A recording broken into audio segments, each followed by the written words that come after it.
a couple of heads a night. Somebody give me a guillotine. I just might ride on my enemies. Thought can I fuck on my energy? Nowadays they just talk, but they talk about nothing. Nowadays everybody wanna say something. Goddamn, I'm the man and it feel like it. Give a damn about a hater when I feel like it. Not today, not today, not today, not tomorrow. Get out my way, please. I'm trying to get paid. You just got there. What is up, Earth's mightiest subscribers? It is your boy Ernie, the Blerd without fear.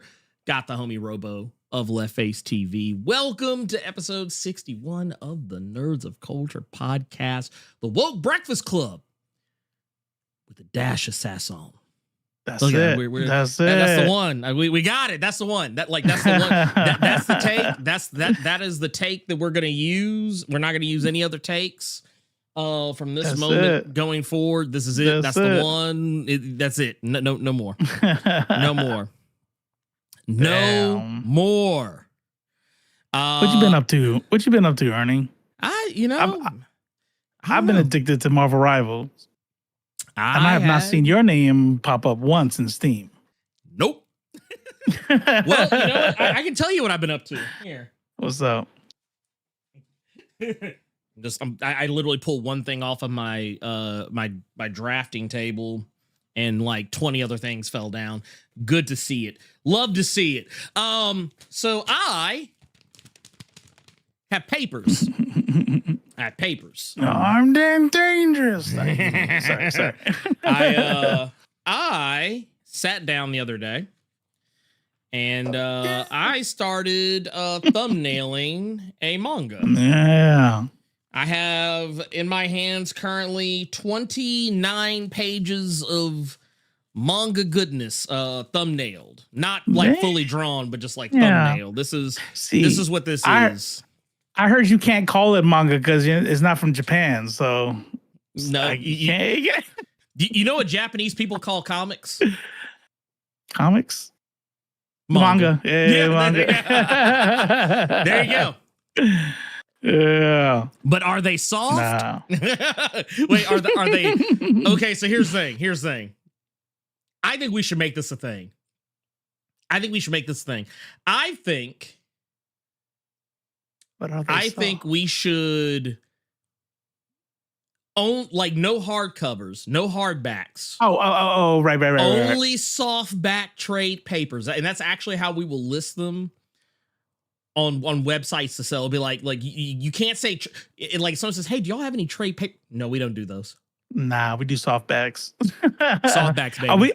Are we referencing something that I'm not aware of? I feel like there's an inside joke happening. No, it's so you know that heels versus babyface guy.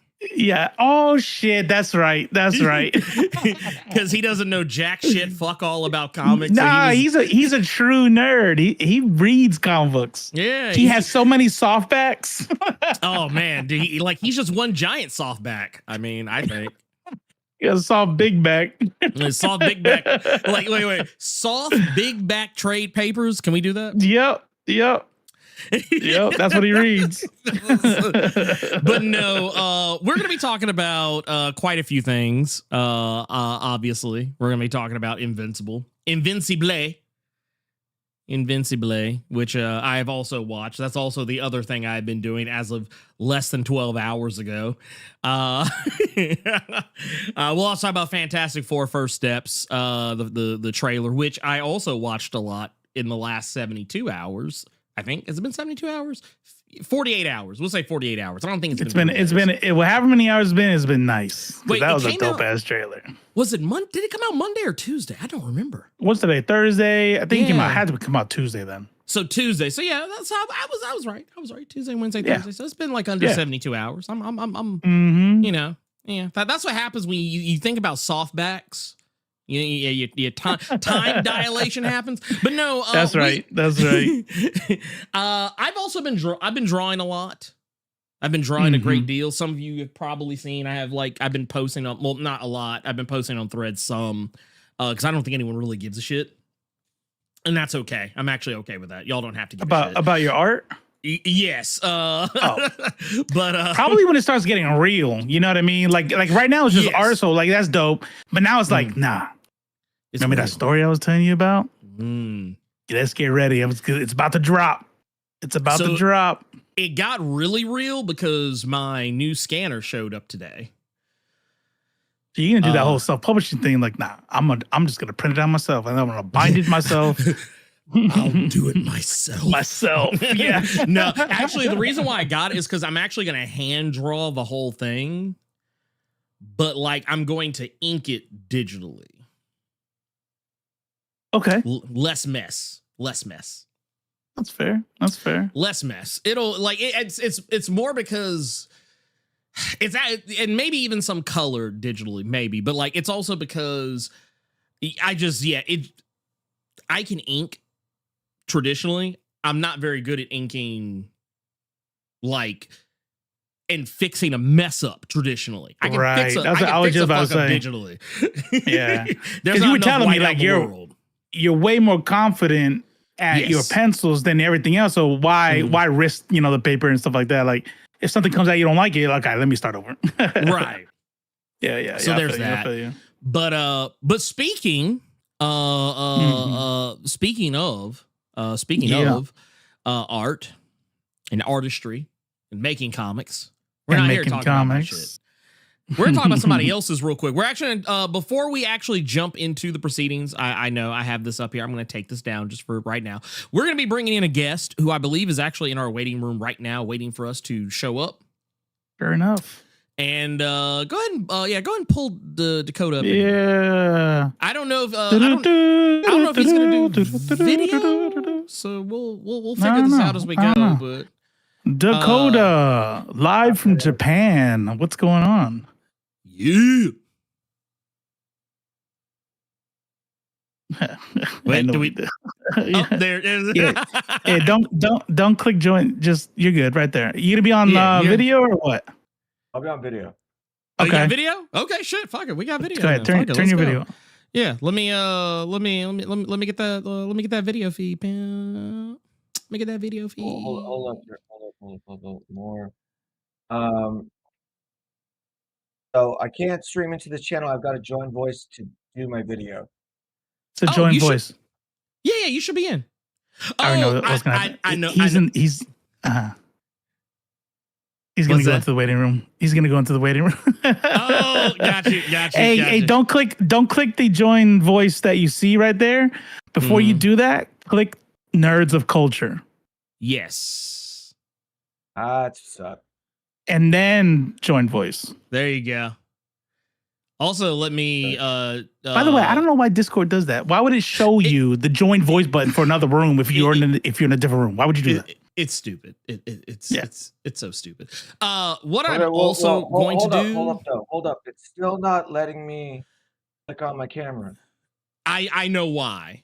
And I am actually fixing it as we speak. Because it's something you're not cool enough yet. You're about to be cool enough though. It's also just by default, I actually have video turned off for everybody except for like me and you. Because like, well, why would anyone need it? Robo didn't know this. He just thought he's like, no. I literally just said you're not cool enough yet. What did you think I meant? That's what it was. He's like, now you're cool. You're cool now. Now you're cool. You're in there. You're good to go. I told y'all we're professionals here. Okay. That's right. We say fuck it. We'll do it live. All right. Let me fix some. I have like some weird like. Nah. You good. We're gonna get you in here. Let's get Robo's situated.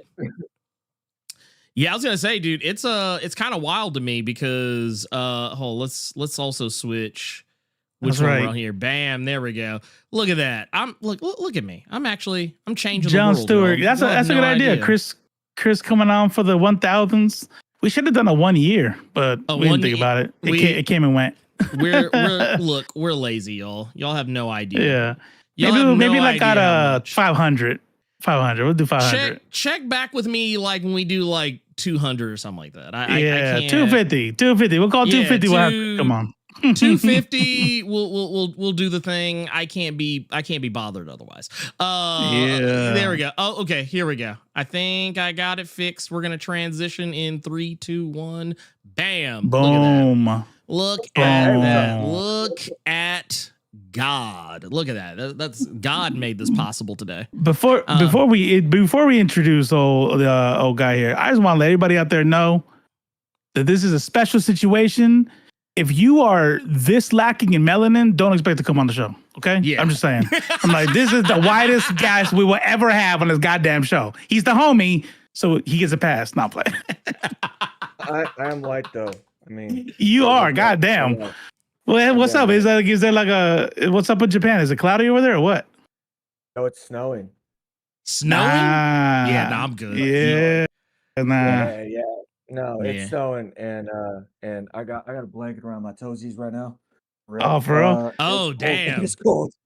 Do you ever go outside in like a robe with a sword hanging off your side, standing over like the treetops and just sit there and like all commune with the ancestors? I know you know about Japan. You just called a kimono robe. Yeah, I mean, I feel like kimono probably just means robe in Japanese.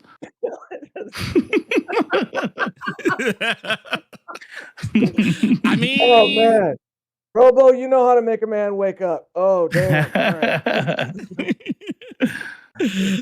In case y'all didn't know, he lives in Japan. he's like, hey, just so y'all know, just in case nobody knew. But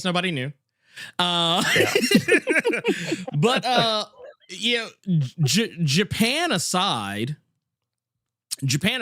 there's also a one of the other reasons. Also, you're the homie, but you have something special coming up. Something I never thought that I would ever live to see the day that you do. For those who don't know, our special guest today, Dakota Alexander, is an artist, comic artist.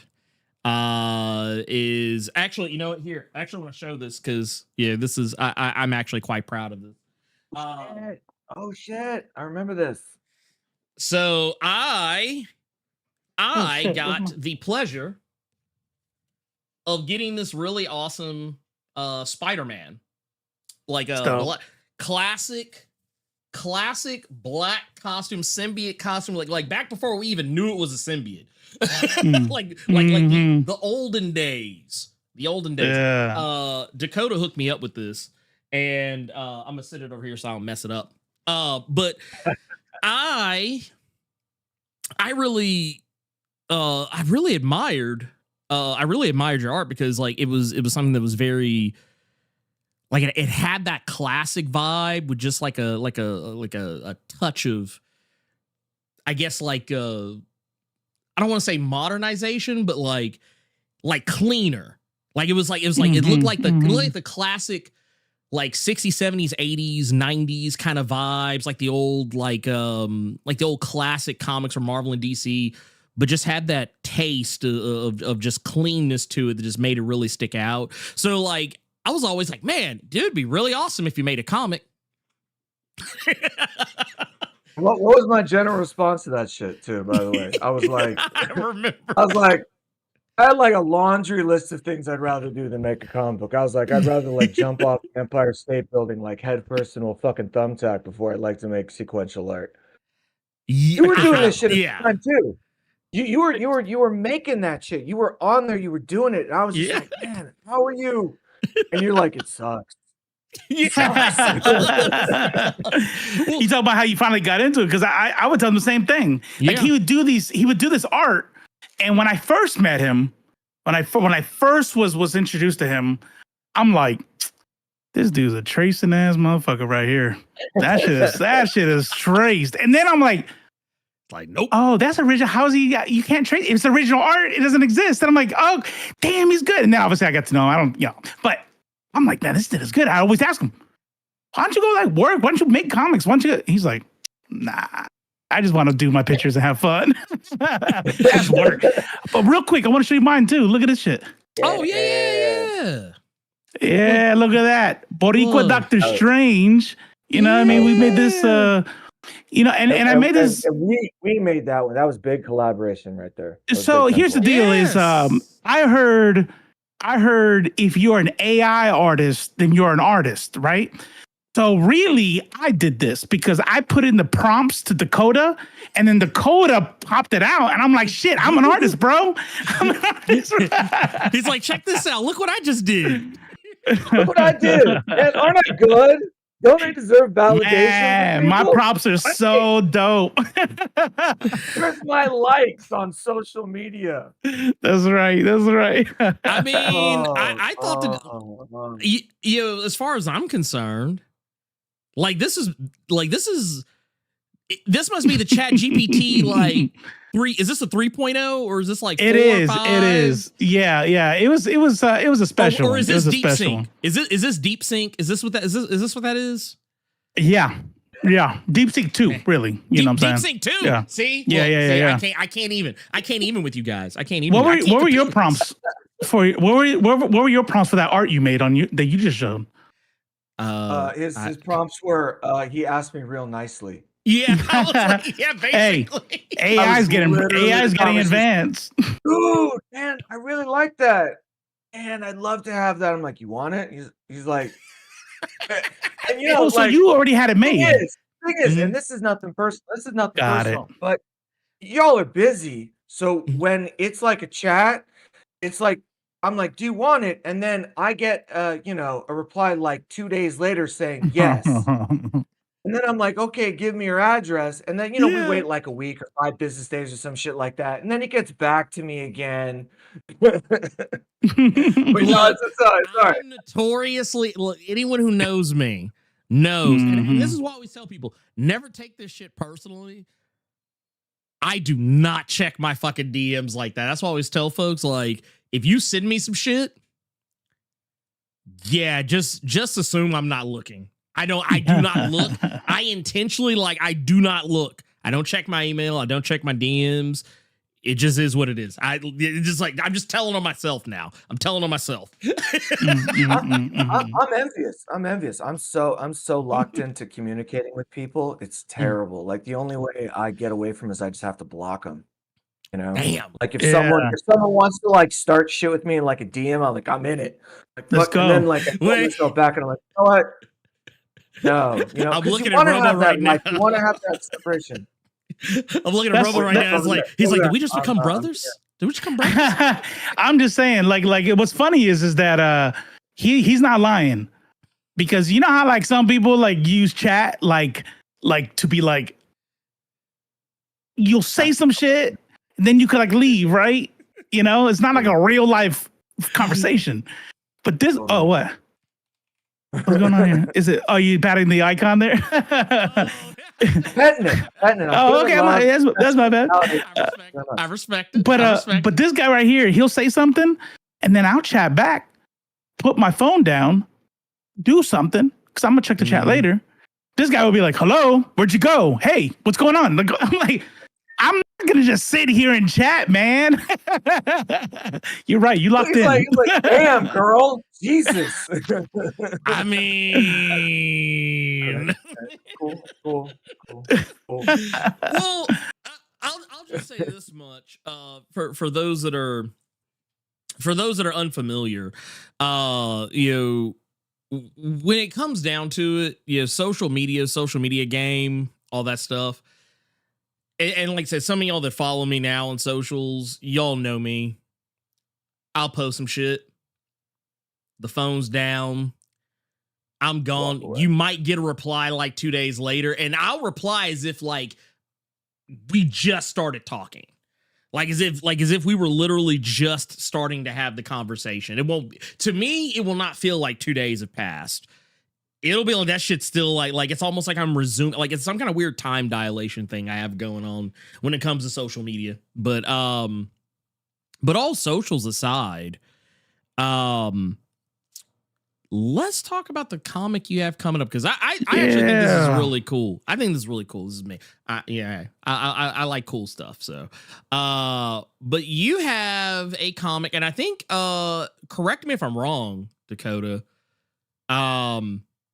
you are going to be doing this with Trouble Studios. Like it's going to be you're going to be launching it through Trouble Studios, which for those on that's a friend of the channel.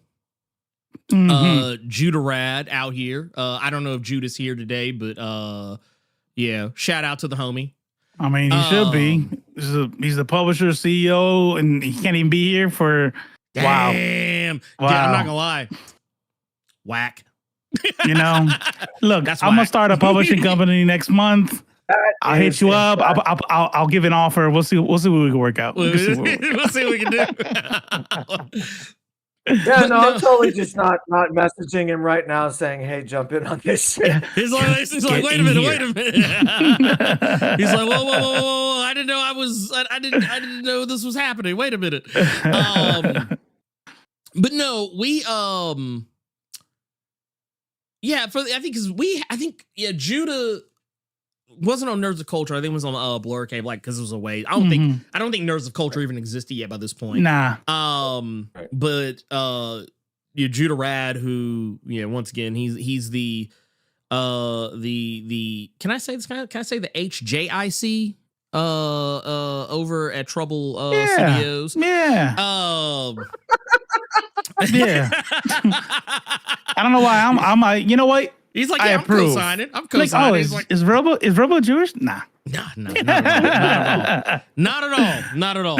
But no, no, he's just the head guy in charge. He's the head guy in charge over Trouble Studios, but he had a comic come out. I think the second one either was just on was it did it launch on Kickstarter before the year ended? Or has he put it up yet? Yeah. I think it was before the year went out. Yeah, it was 2024.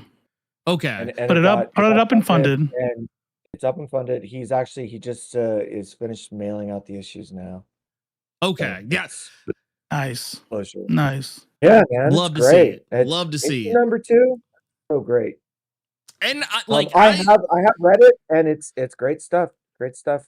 I'm super excited for every time he puts out a project because it's his baby, and he already has a baby. You know what I mean? Yeah. Like he's got 2 babies now. He's got 2 babies, and then he's got his fur babies, and it's just oh my God. He's got all the babies. Well, I just thought that was cool too because I was like, it's like, man, I was like, Judah's building up a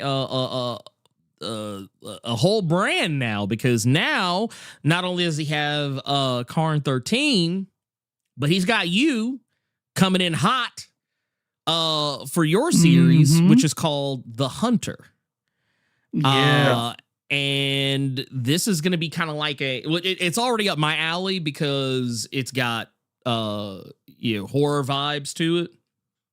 Yeah, but also got superhero vibes to it as well. So yeah, tell us a little bit about The Hunter. Okay. So the pitch is that The Hunter is a cover-to-cover, authentic, early 80s Bronze Age superhero horror comic. Mm-hmm. And it stars The Hunter, who is a superhero with elk antlers who fights monsters in 1981. The backstory of that is with this. So think about like Ghost Rider vibes and like Firestorm vibes in how those dynamics work. So you have a regular dude and he is the avatar for a deity. So in this case, you got Stephen Conrad. And I'm gonna talk to you about Stephen Conrad in just a second because I think Blerd, you're also gonna really enjoy this. Let's go. Stephen Conrad's like a novelist guy. Mm-hmm. He, for reasons he has no idea why, he ends up at an estate sale, buys an oaken chest. Out of the bottom is a secret compartment, and out pops this bronze medallion with runes and like the old Celtic Triskelion and all that shit on it. Ooh, it glows. Like it. Out comes Hearn, the god of the hunt, and he's a real character from British mythology. And he says, "I've been charged by the pantheon of the gods to hunt down and destroy monsters that plague the mortal realm." I can't do it alone. I need a vessel to enter into the corporeal from the ethereal. And so Stephen Conrad becomes his avatar. And just real quick, just in case people at home aren't really sure what that is. So corporeal is our realm, the physical realm. And the ethereal will be like the realm of the gods. That's generally how a lot of like comic literature thinks about it. And then in the middle of that is the astral realm. Like when Doctor Strange would go out of his body, he would go into an astral plane to do that. I like it.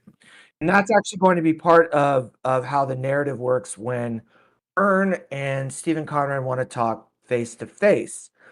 But outside of that, so like when they become the hunter, Hearn's at the driver's seat, but Stephen Conrad's consciousness is still in there. And this is why I bring up Firestorm. Because Firestorm was Ronald, but the professor was still in there able to have a dialogue with him, right? And when it switches back to Stephen Conrad's form, Hearn will be in there able to have a dialogue with him too. And that's great. You're going to be able to get a lot of like narration and exposition. It's kind of also functional. Plus you get to have that sort of buddy cop vibe in a way. So one perspective, which is, a god who's not really all that stoked on humanity.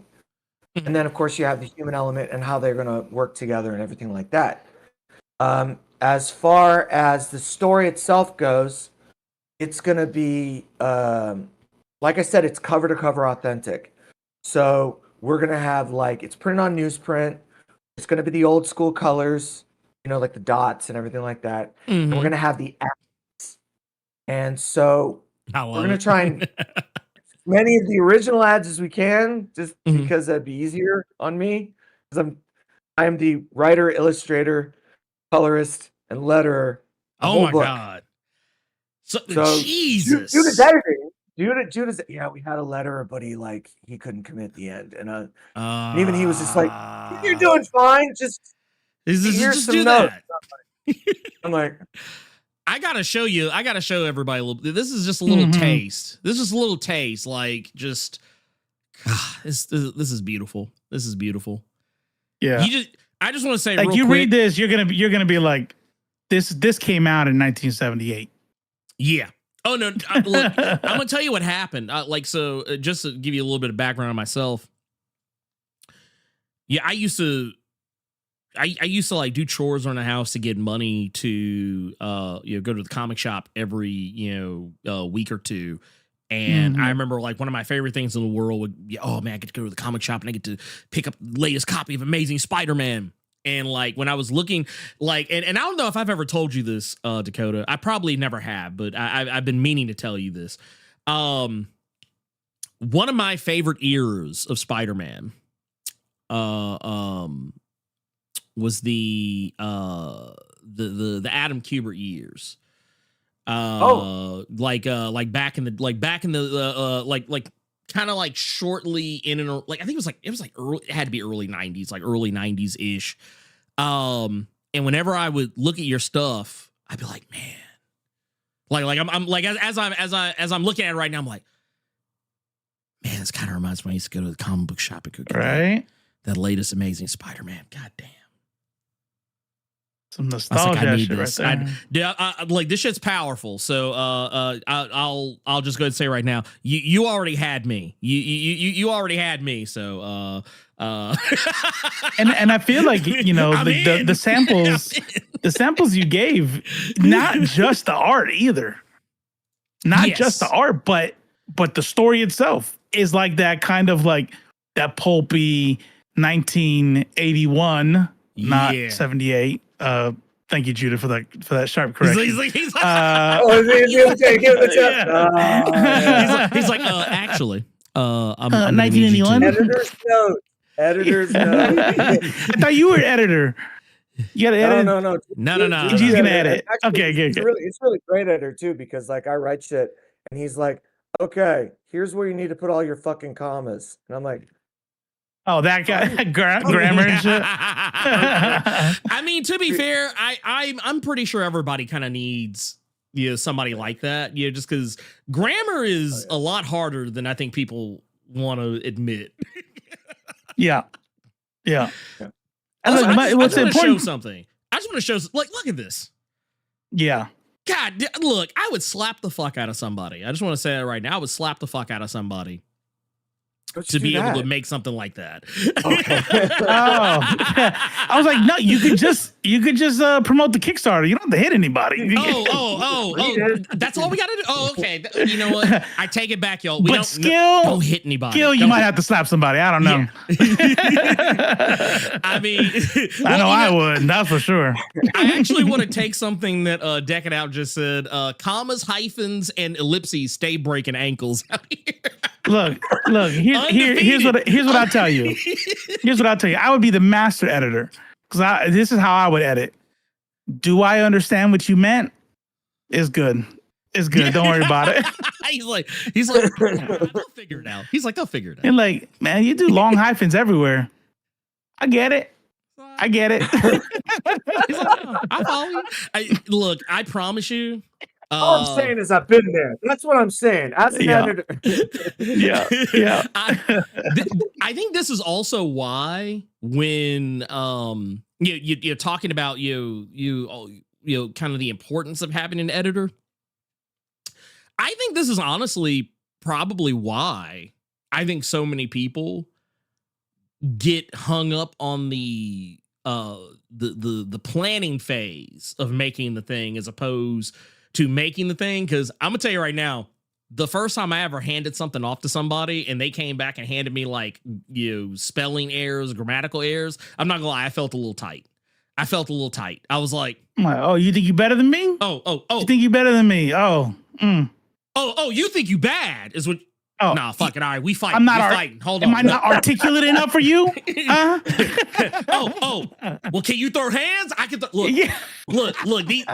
Look. These hands are What's grammatically correct. What's your max bench press? How about that? Huh? Yeah. Huh? Now what? Now what you got? It's over some shit like how you spell like guaranteed or something like the A and U's. Oh, the A and the U go there. Is that right? You don't know the trick. You don't know the trick. Someone's gonna get their ass beat. They're gonna get their ass beat over that shit. All right. You're supposed to say it how it's spelled in your head. Exactly. I've never said anything but guaranteed in my life in my head, and restaurant and Wednesday. You know what I'm saying? That's how you do it.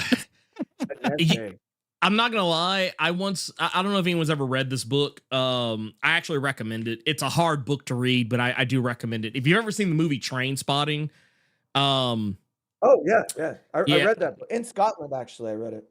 So you know what I'm talking about. You know exactly. That's what you're saying. Yeah. They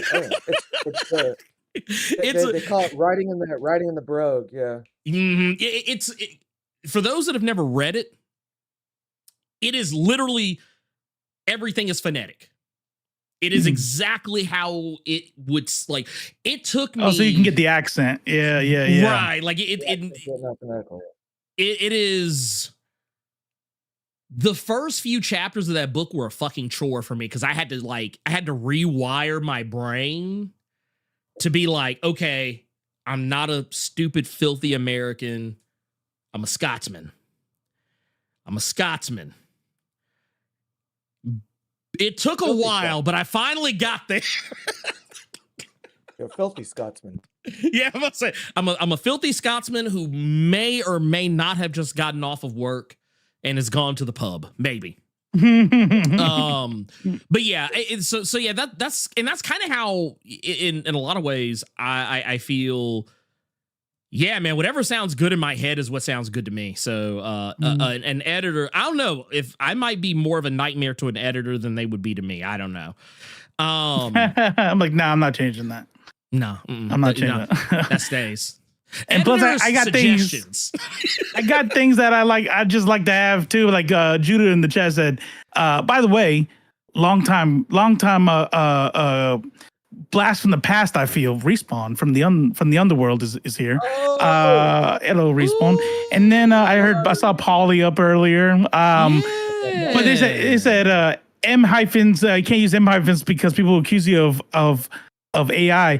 Let me tell you something. I'm such a fan of AI hyphens.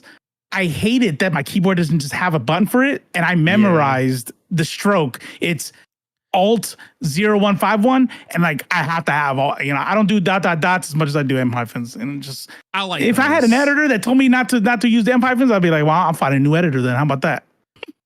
Well, I guess you're Now I know fired. what Robo's bank code is. Oh. Yeah, nah, it's just the ASCII code. Let me. Oh, shit. We actually have a thing here, very very specific thing, because Judah just brought this up. Says, "Hey Dakota, are there any other heroes in the Hunter?" Set up, pitch, Is there a softball way that pitch. I can post pics from my computer? Is that a possibility? Oh, actually, here, send them, shoot them my way. There you go. DM him. Yeah, Yep. DM them to me, and I will put them up. All right. I have some, but I might not have the one that I might not have this one. No. I don't. These are character sheets. Oh, Sending them your way.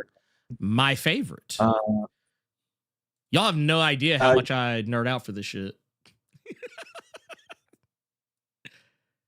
There you go. So the hunter. Ooh, there we go. Me likey. All right, here I'm pulling them up now. Let's see. Ooh, me double likey.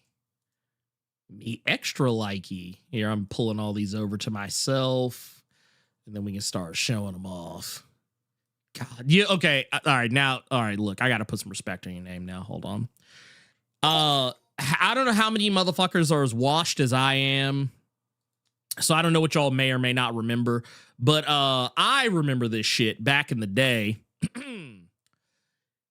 The old Marvel universe, like the old Marvel universe like guidebooks where they would have like the pictures of the characters. It was always like it was really wild because it was literally just them taking the character turnarounds.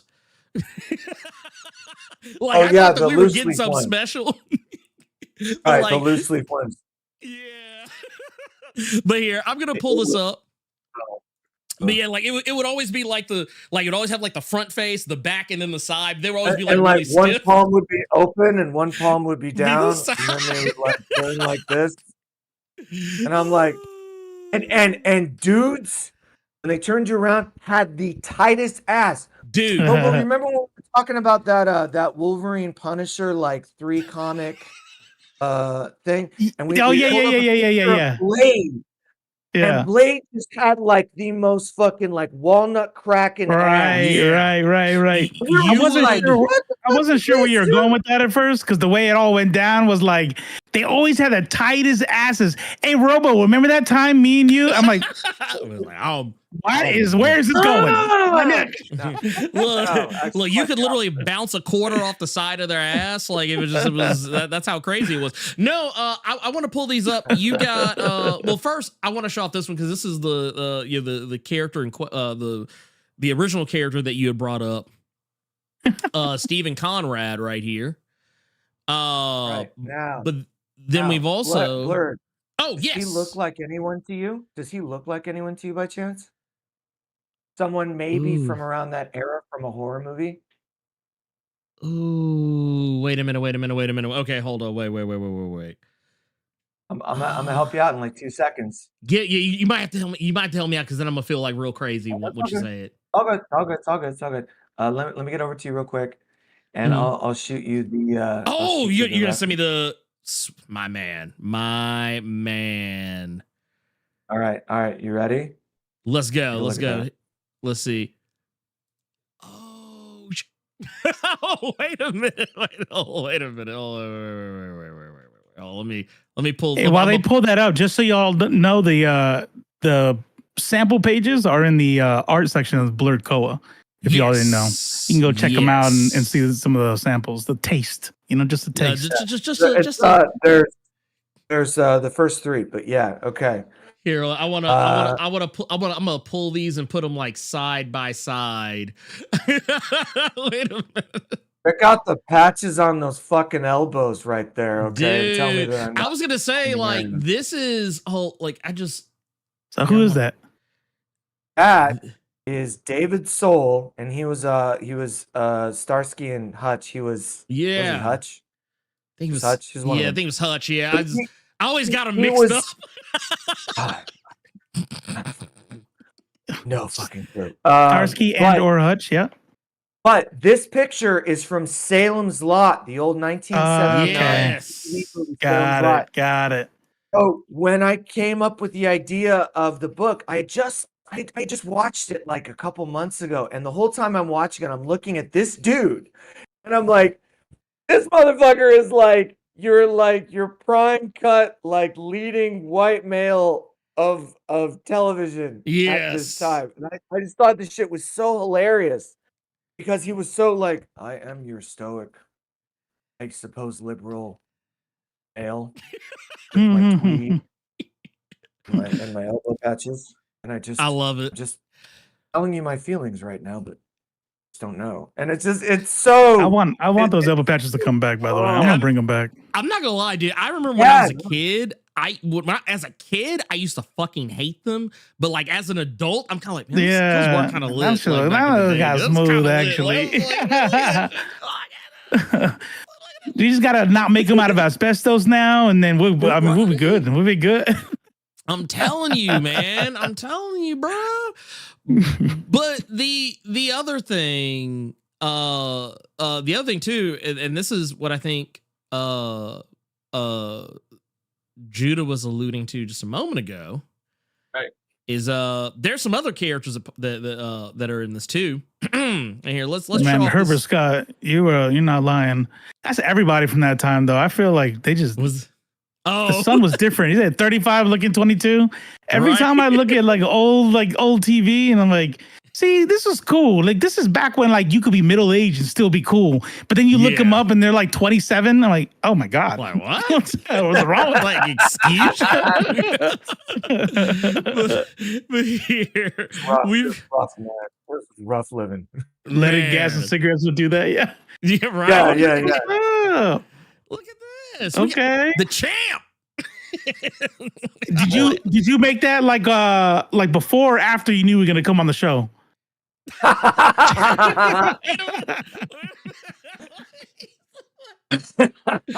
He's like, hey, your editor's like, hey, listen, they're doing you a favor. Can you make a black one? Can you just do that real quick? Wait, this isn't an Ultimates. Oh shit, we forgot to put some black people in this. How many times does it say jive turkey though? Oh, okay. All right. He's getting uncomfortable. He's getting uncomfortable.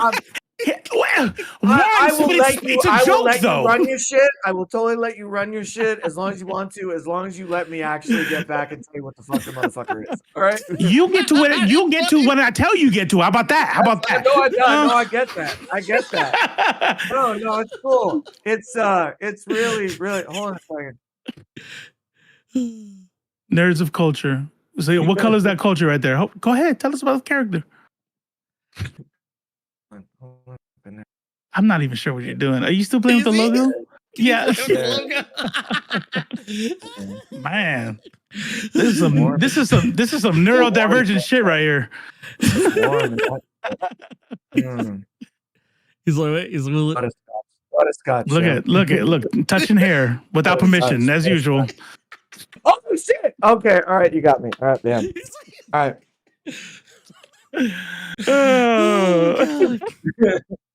He's like, man, tell us about that. I got that shit. Tell us about that character. What was going on? Yeah. Oh god. Shit. All right. So you make like a comic out of the 80s, right? What is the one thing you need more than anything else in the ads? A Hostess cake ad. Ooh, nice. That shit, right? But you don't have the license, so what'd you do? Well, actually, okay. So you want to talk about like how we build up trouble? Anytime we don't have like the trademark or the license, everything is going to be trouble. So yeah, Olympic, there you go. Yeah. There you go. Like whatever. Yeah. Like trouble. So it's gonna become trouble cakes. Right. Nice. Very nice. But the hunter is not really the kind of material that you're gonna put in that kind of ad. So I was like, well, we need a superhero that kind of fits that. I mean, you could put milk across the. You could put a milk mustache on the helmet. Yeah, no. But I mean, like, what's going on over there? I'll throw him some trouble cakes. Like that just ain't the Hunter style. It's like you never saw All Moon I- Knight, you never saw the Punisher, you never saw Wolverine in those ads. You know, you saw those It's like kind of like Spider-Man. more. Yeah, you saw like the publicly, endorsed superhero, right? So I was like, Right. okay, I need to have someone who is that publicly endorsed kind of like, grade A superhero. So, Sorry, I just saw what Judah said. I'm sorry. Judah has like, he's like, oh, we're making ads. And he's like, what about dildos for mothers? And I'm like, Judah, it's like PG. Okay. What about we make our own brand of beer and we use Booze Bot from like Con? I'm like, take a breath. Just take. Let's like come back. He's like, we'll shop it. I love it. It was just like boom. So anyway, so like I was like, okay. So I thought about two like the bona fide heroes of the 80s. And really, as much Spider-Man is that way, you have like Captain America and you have Superman, right? And not only are those like the two most bona fide of like the 80s, but they're also like kind of like the prime example of like the white hero. And so I was like, all right, well, I like the archetype of like the patriotic bona fide hero, but that Captain America's already done it that way. Let's do it some other way. Let's do it a different way. So I took Captain America, and I was like, all right. Well, originally it wasn't going to be patriotic, but it was going to be an African hero. I want to put an African American hero because Stephen Conrad is as white as it gets. Like he's such the default that it like creates like a gravity well around him. And I was like, I need to add something else in there, man, because that's just he's too much for everything else in the world. Look, I mean, and he's got a man purse. He's got a man purse too. So like, we gotta. Yeah, you kind of do have to. It's a satchel. Oh, it's a satchel. Oh, my bad. This guy ain't got no satchel. I'll let someone else do it. So yeah, so it was like I was coming up with these names, and I was like, well, it's like British folklore. Maybe he'll be like the Knight. We'll call him the Knight. And like the minute I said it, I was like, and he's African American. Every motherfucker's gonna call him the Black Knight. And this was what I kept having to run into when I was trying to think of, a character. Was that every time I came into like a character, the word like black always like jumped onto it because like that's how they treated black characters in the era. It was like it wasn't lightning, it was black lightning. It was like black. And I was like, all right, how do I get around this? How do I find something that works? And I went back and I went with the patriotic ideal. So it was like gladiator, warrior, and then I was thinking like champion. I like champion. Champion like has that positive thing. So you went with Black Champion. No, you don't escape it. You don't ever escape it. But then I was also thinking to myself, I was reminded about like Rocky when Apollo Creed was always wearing like the flag, for his boxing shorts, right? Right? Living in America, James Brown. Like I remember watching that video when I was a kid. Right. So I was like, you know what? This is what we're gonna do. We're gonna take Captain America, but we're gonna add like Walter Payton, Carl Weathers.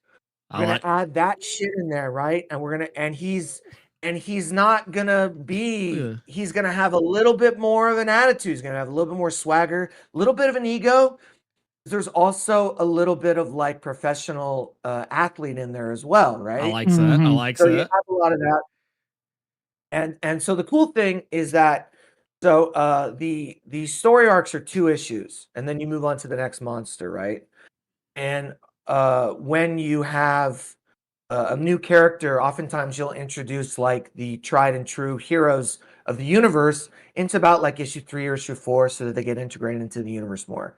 And the cool thing about this is there's a panel from the old Iron Fist, the John Byrne, Chris Claremont Iron Fist series in the 70s, before they went on to X-Men, where Iron Fist ends up in the Avengers Mansion and fucking Captain America's like opens up the door and like looms over him, and I'm like, that's it. That's the shot.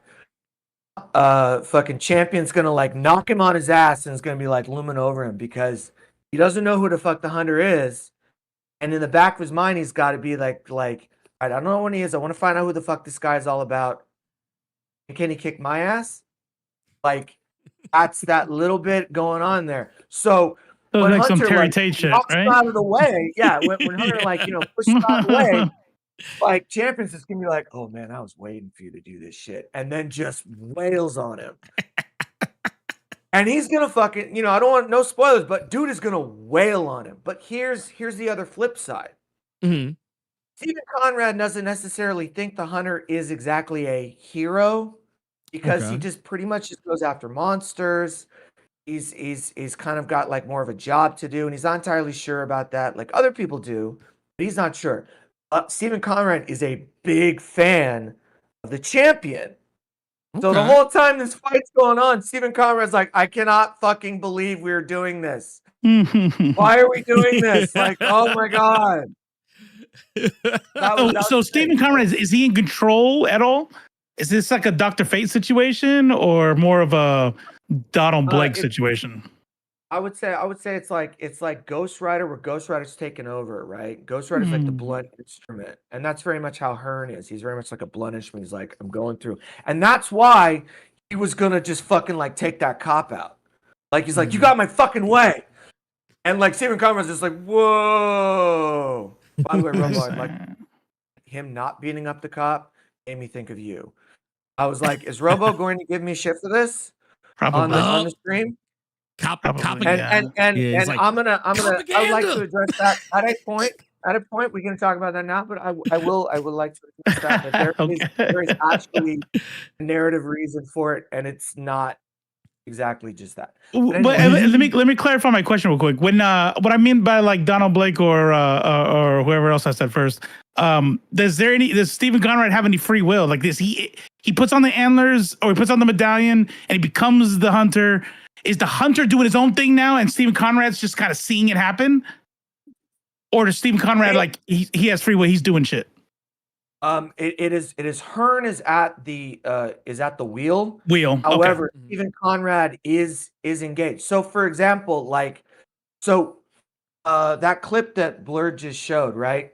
Oh yeah, I got you. He's pulling back, right?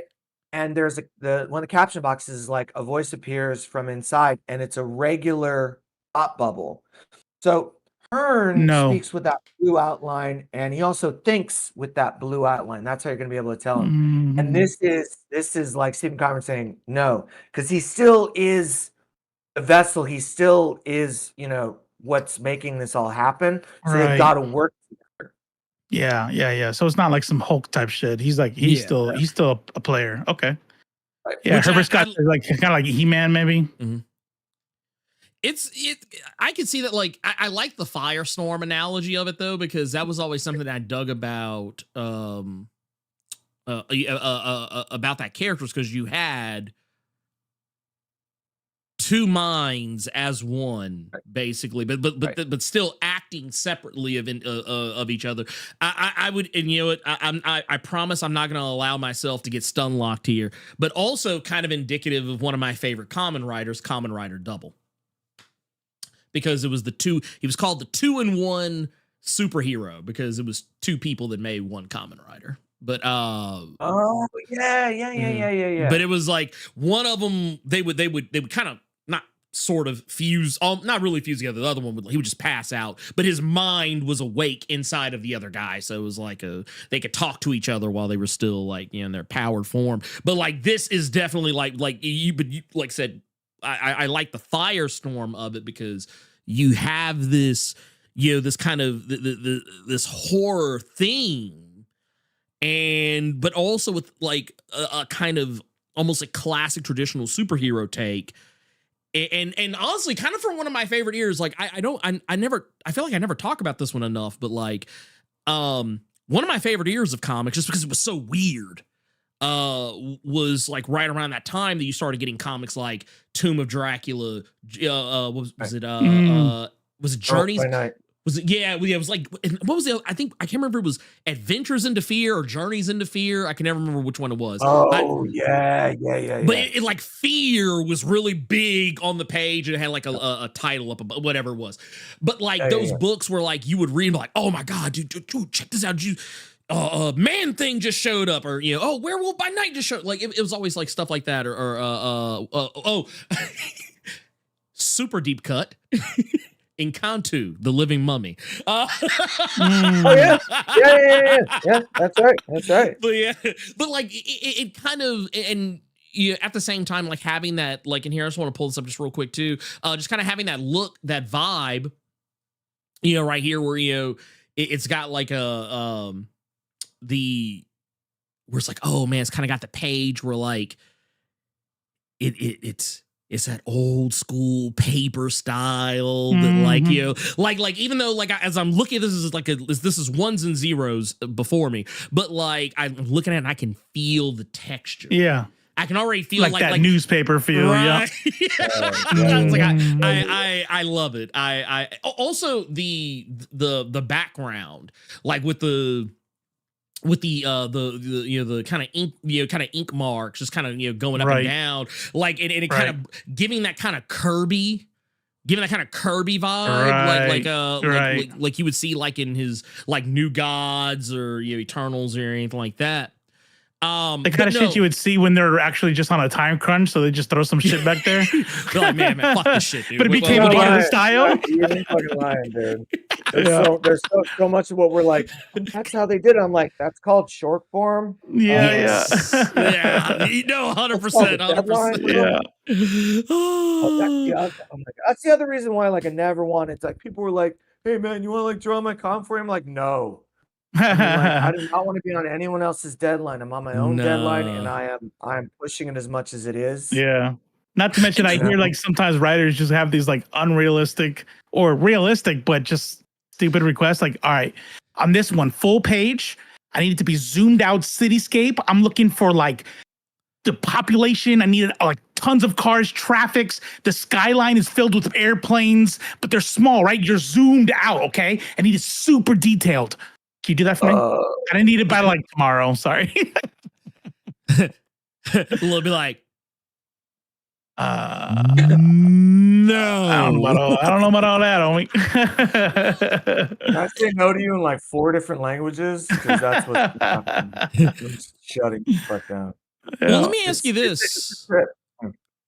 Let me ask you this, because you're talking about that. Like, what is it like? Because you've done a lot of a lot of like cover artwork and commission work, and in this one you're doing for yourself. Like, so I know you talked about before about how like much of I guess like a chore it is like to do interior art.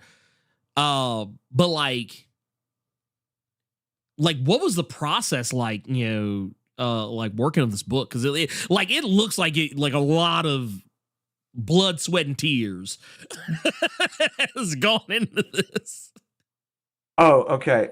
So you mean like working on the interiors? And that like what was it like? Like how much? Like how? Okay, let's this page right here. Let's pull this page back up. I'm gonna zoom the page all the way up because I want everybody to be able to see like the whole thing.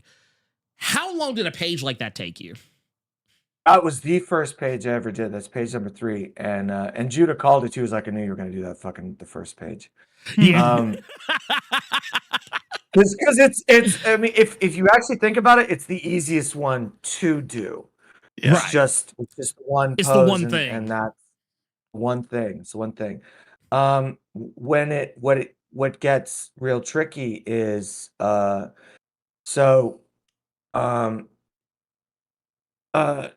thinking in terms of how you are going from A to B, from top to bottom, and where you're doing it. And one of the reasons why people are going to see a lot of like John Byrne kind of styles. I was a huge John Byrne fan. John Byrne for me was very much the 80s. And that's the guy who I followed around and stuff. And he's very, very efficient. And there's a lot of efficiency in what you're doing here, what you're doing here, what you're doing here, what you're doing here. And so there was a lot of like breakdown of you know, when you go in, when you pull back, when you're starting, when you're finishing, and all this sounds like really kind of like odd and theoretical and stuff. So I'll take it to a different direction. When you're doing action, and there's I think you should have. Oh, you don't. Wait, which one is which one is it? Page 4. Oh, actually, yes. Here, yeah. This one right here. Yeah, there we go. So it's like, you know, the average panel amount for that period of time was about, you know, 7, 5 to 7. They did a lot more panels than they do now. You cut down on panels a lot. And so you have to just get really, really efficient. But there's also a choreography to the action itself. So, like, you know, he punches him into, you know, he grabs his wrist, lays down on him, and then he pulls back, and then, like, you know, lets go, and he flies into a tree. And you have to think about, and then what? And then what? And then what? And what do we use around us to make this interesting? And I don't think I see this as much in modern comics. I think action is done more with like splash here, splash there, and you just your brain fills in the things. Yeah, that's right. But you're not getting into the actual nitty gritty of the choreography of the action itself, which is stuff that I really, really enjoy. You know, I love action choreography. I love when you use your surroundings. I love when you're thinking about it, you know, creatively and interestingly, you know, like as opposed to just simply punch, punch, punch. So that was a big thing, is designing what that was going to look like. And then, you know, what are the angles that we're going to use for that? And so a lot of it has been like just going through like a box of comics and be like, okay, this is how they did it here. This is how they did it here. And I like that. And I like that. And I like that. And you kind of like, you figure out like where you want to fall into all of those ideas. When you're talking about dialogue, it is a whole nother fucking ball of wax. Yeah. Like it's fucking crazy because like you want to get away from talking heads as much as possible. So you're literally thinking in terms of camera work and find good how angles. the brain works. That's right. So like this character's here and this character's here, and we'll start here, and then it'll go like this, and then it's gonna go like this, and then we're gonna pull back a little bit more, and then you're gonna go here. You know, but you still need to keep these characters on their respective sides, right? But still making it interesting. And the process itself, I'm gonna kind of spoil myself a little bit. It'll be like, so I'll get like this. This is a page of dialogue. This is actually the page that I'm working on right now, and this is it. This is the original. It gets rough, and then I've got a light table, and I slap this down, and then I put another page on it, and then I do more finished work, and it'll be like this, right? And then I got a scanner next to the computer, and then I scan in, and then I draw it, and I want to show this because this is all when I decided to go to the book, do the book, I had to upgrade everything. Oh, let's see what you got right here. Oh shit! Wait a minute. I'm about to say, look who it is. This motherfucker is heavy, man. I believe you. Oh, he knows. He knows. Yeah. I was say no one can see it like right now. If I kind of like, if I do this, I'm gonna try to do this without knocking a bunch of shit. Are you an XP? You got an XP? What do you got? I got an XP. I think mine is. I think it's the 27 or 28, whatever it was. You can kind of see it like that. That's it right there. Oh, look at that motherfucker right there. Yeah, like I have it, and I have it on like because like I took one of my monitors down. I put this on there because it was easier for me to be able to like push it off to the side without having to like dig it out and then put it or set it on my table.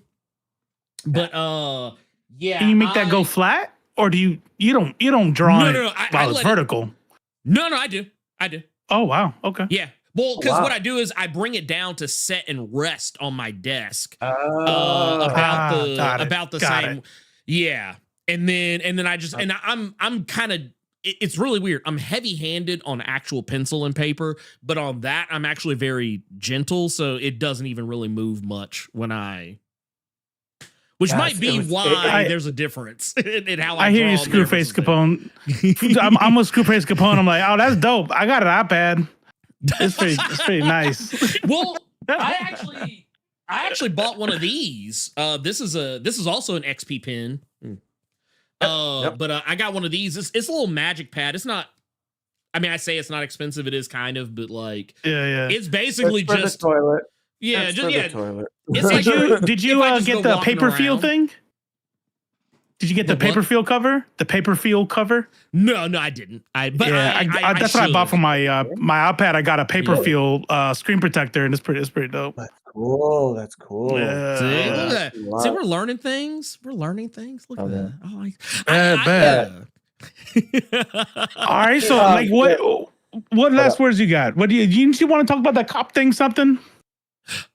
Oh, all right. Because I don't want this to wrap up before we talk about that. Because I feel like you just gotta explain. He's like, I gotta talk about it. All right. So, in the next couple of pages, and like, you know, he turns back into Stephen Conrad, and we meet Hearn, and they go and talk in the astral plane. You know, they have the conversation about exactly that. He's like, you know, when I joined up with this, you know, it was only to fight monsters. I don't want to, you know, go no people. Doesn't matter what it is. And Hearn's just like, he's like, man, fuck that cop. Like, he let the monster get away. He's gonna go harm our people. Like, yeah, man, we should have taken him out. Stephen Conrad, and there's a little bit of the time period in here too, is that you had people who protested, but many of them, especially white people, were not willing to take that step in terms of direct action, right? Right. There's still a mentality. In Stephen Conrad's case, there is a little bit of that. There's also the fact that he thinks that he has this power and he doesn't want to start making judgment calls. And that's why, you know, they're not going to go after, like, they're not going to go and fight crime or whatever, you know, they're not going to go and do those things. There is two elements to this. One, it sets the book on where its focus is going to be. And answers the question like, well, why doesn't he, you know, get involved on that kind of stuff? Because we're only going to focus on monsters. Two, it also starts Stephen Conrad and Hearn on their respective character arcs. So a lot of this is like characters will start they'll start here with their perspectives on the world and how they think things should be. And then through the events and their experiences, they they adapt their perspectives, right? So Hearn doesn't give a shit much about humanity, but he'll learn to appreciate humanity more. Stephen Conrad will also learn that you need to get involved a little bit more. I was just going to ask you, will there be that kind of growth? And okay, that's dope. I like that. Right. So he's also going to understand that, like, you know, saying that you don't want to do anything is still adhering to the social contract. Sure. Doing nothing is doing something, right? It's a choice. Nothing is it's still always a choice. It's still always a choice. And as it gets down and we start, like, you know, coming into contact with, like, other authority, like at one point, like, the military is going to start, like, you know, questioning him. He's going to start realizing that, like, you know what? I can do something with this, and I think that it's okay to take certain steps in direct action, you know, depending on the context. And is he going to come to this himself, or is somebody going to check him? Like, I feel like Champion should be involved in this somehow.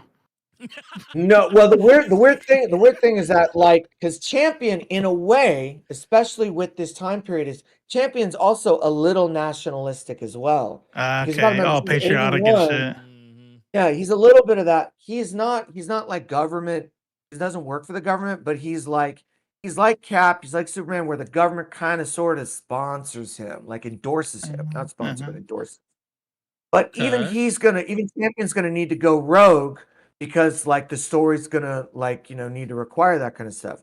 So Champion's still down. Like he still knows he's got to do what's right when it matters. But Mm-hmm. he also is a little pious, where he's like, heroes are supposed to be a certain way, Mm-hmm. And Vern's just like, why do you like this guy so much? So Champion's like, I don't really like rap music. They say the N-word too much. Is that Champion? No, well, it's 1981. They didn't really say the N-word too much, but no. I think Champion is like, it's like you look at like Carl Weathers and Apollo Creed. It's just like I still think America's the greatest nation ever. Because people didn't think that back then. Sure, right? sure. But Champion also knows is like when it comes down to it, and you got to make the right decision. Like going rogue is what it's going to be. He will do that, But I like it. It's the idea that like Champion is that bona fide. Here's the guy that's going to be in the Hostess Cakes ad. He's the guy who thinks heroes are supposed to be a certain way. It doesn't mean that like heroes are supposed to look a certain way, right, or whatever. And by the way, can I just bring something up? No one brought this up, and I'm actually kind of surprised. But has anyone ever noticed that like black superheroes never had facial hair in the 80s? They never had facial hair in the 80s. And I'm trying to remember. Luke Cage had a goatee. Was not in the 80s? No. That was the 90s. That was later. That was deep 90s too. That was deep 90s. Like when it was just Cage. Right. Yeah. When that was like either way, even if there was one, by and large, they didn't have facial hair. Yeah. No. But if you look at celebrities in the 80s, everybody had Mr. hair. T and everything. Yeah. Billy D. Williams, like Walter Payton, Luther Vandross, Eddie Murphy. Everybody had the stash at least. Right. And so when I was making this, I was like just following like, I had like a Luke Cage, kind of template already there and stuff like that. Mm-hmm. And then I was like, but I was basing him on all these characters, and every like actor and celebrity that I was looking at, I was like, they all have a stash. Did Marvel ever have anyone have a stash? And I always kind of wondered if there was something kind of political behind that, in the sense that it was like it was a little too. Like, you know what I'm saying? Like we want him clean cut. We want him nice and clean. It was a little 70s. A little 70s, a little political. black power, a little political, in my opinion. Look, don't tell Grace Randolph. Don't tell her. Grace Randolph. Go ahead, press the button so he's not. I did it. He can't hear. We can't hear. That's right. Yeah. You won't be able to hear. I was like, look. Soon as you said, I was like, ooh, my finger's on it. It's on it. Yeah, like, it's on got it. There's a soundbite that we can't hear because he has a new setup, but is that Grace Randolph where she was complaining about the what's the guy's name in the trailer? Terrific. Mr. Terrific, and he has like a little bit of a mini fro kind of thing going on. He's like, I don't know. It's interesting how they went with that haircut. It's a little political. It's a little 70s. She's like, a little black power. little black power. A little political, in my opinion. Shit. Yeah. Oh my god! It's a flat top. Yeah. Oh wait, that's what it was. That's what it was. Yeah. The thing is, what was wild to me though is, I'm so it's tired. literally the hair that like even when Eddie Gathegi is not in a movie, it's just the hairstyle he normally walks around in. That's what I thought was so crazy about it. I was like, it wasn't even a choice. It's just the hair he normally. I mean, it is the hair. Mr. The Terrific actor himself too. He's like, yeah. That's my hair. That's just. It's the normal haircut for Eddie Gathegi, but it's also the normal haircut for Mr. Terrific, which I was like, that's what it's supposed to be. Yeah. I was like, that's why it was such a no-brainer when they were like, oh yeah, Eddie Gathegi is gonna be Mr. Terrific. I was like, that makes sense because he walks around looking like Mr. Terrific. That's right. He just wasn't as muscular, but now he is, so it's okay. Yeah, I know. But I'm wondering about like little tiny like backlashes or something like that because everyone This is also, as much as we love this era, this is also an era that is loved by utter fucking boomers. Right. Yeah. It's Right. And But fuck you know them. what? Like I enjoy the fact that like everyone can enjoy this, but there's gonna be some things in here. Mm. Like, for example, like the main character, Stephen Conrad, like his brother who's the main supporting character of the book. His brother's gay. His brother's in a same-sex relationship. And they're not like the focus of the book. They're in the book. They're in the book. yeah. And I'm just kind of wondering. So like people are like, man, this book has me written all over it. I'm like, I hope you're not a homophobe. Because Yeah. Well, you know what's gonna So happen? first of all, First off, I have to say this. I have to interject. It's woke. First and it's foremost, woke. I have to say that. I have to say that. But also, this is. I think that's another reason why I think I like this as much as I do too, is because I always criticize those books from back then for being as like close-minded as they were a lot of the time. But for this, you gotta redo. Yeah, like this is basically getting to have that cake. And eat it. Like, and I can eat it too. Like I got two cakes. I got the classic comic cake, but I also got the modern sensibilities take. That's right. Yeah, or cake right. rather. And it's like, okay, whew, thank God this isn't problematic. Yeah. Here's a question for you. This is my last question. With you talk about character arcs and like Champion, and you made a gay couple. Do you plan on reaching out and being like sensitivity readers, like, hey homie, a friend of yours, like, can you read this? Make sure it's not weird, or are you just it's all gonna come from your head? It is come from my head in the sense, and I'll say this, in the writing style of the time, everyone was kind of paint by the numbers in terms of personality. Like the way that you differentiate personalities often is you would give them like, something kind of boisterous to say or whatever. So, since Stephen Conrad is not going to have a love interest because he's got like a god living in his head and shit, and he thinks that it would be to get in a relationship. Not to mention the fact that I never wanted to write the scene where it's like, hey, this has been a great dinner, Debbie, but I gotta go.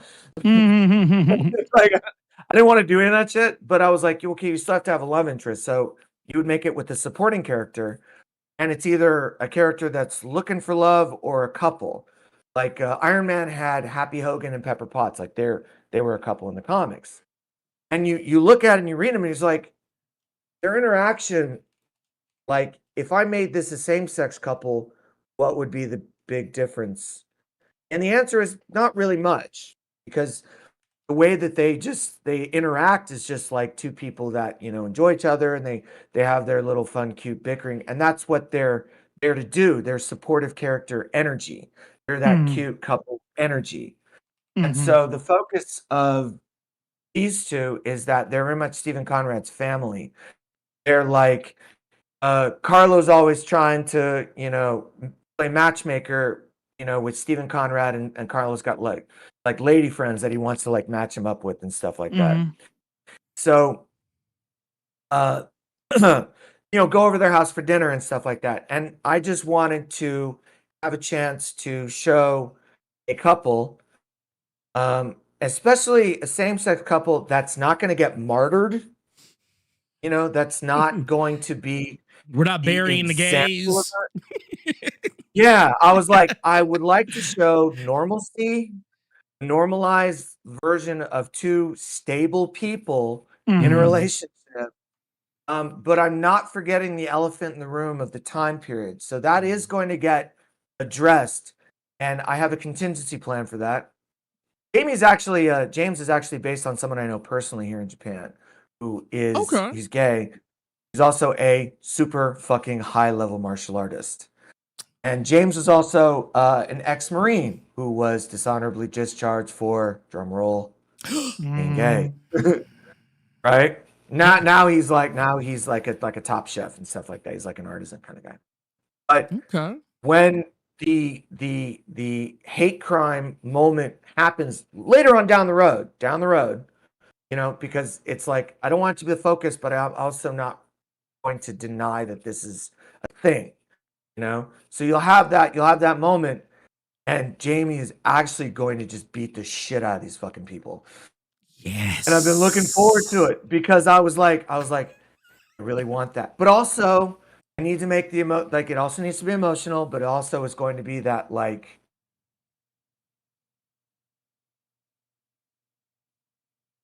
But it's not just simply going to be that. I'm not sure you answered my question though.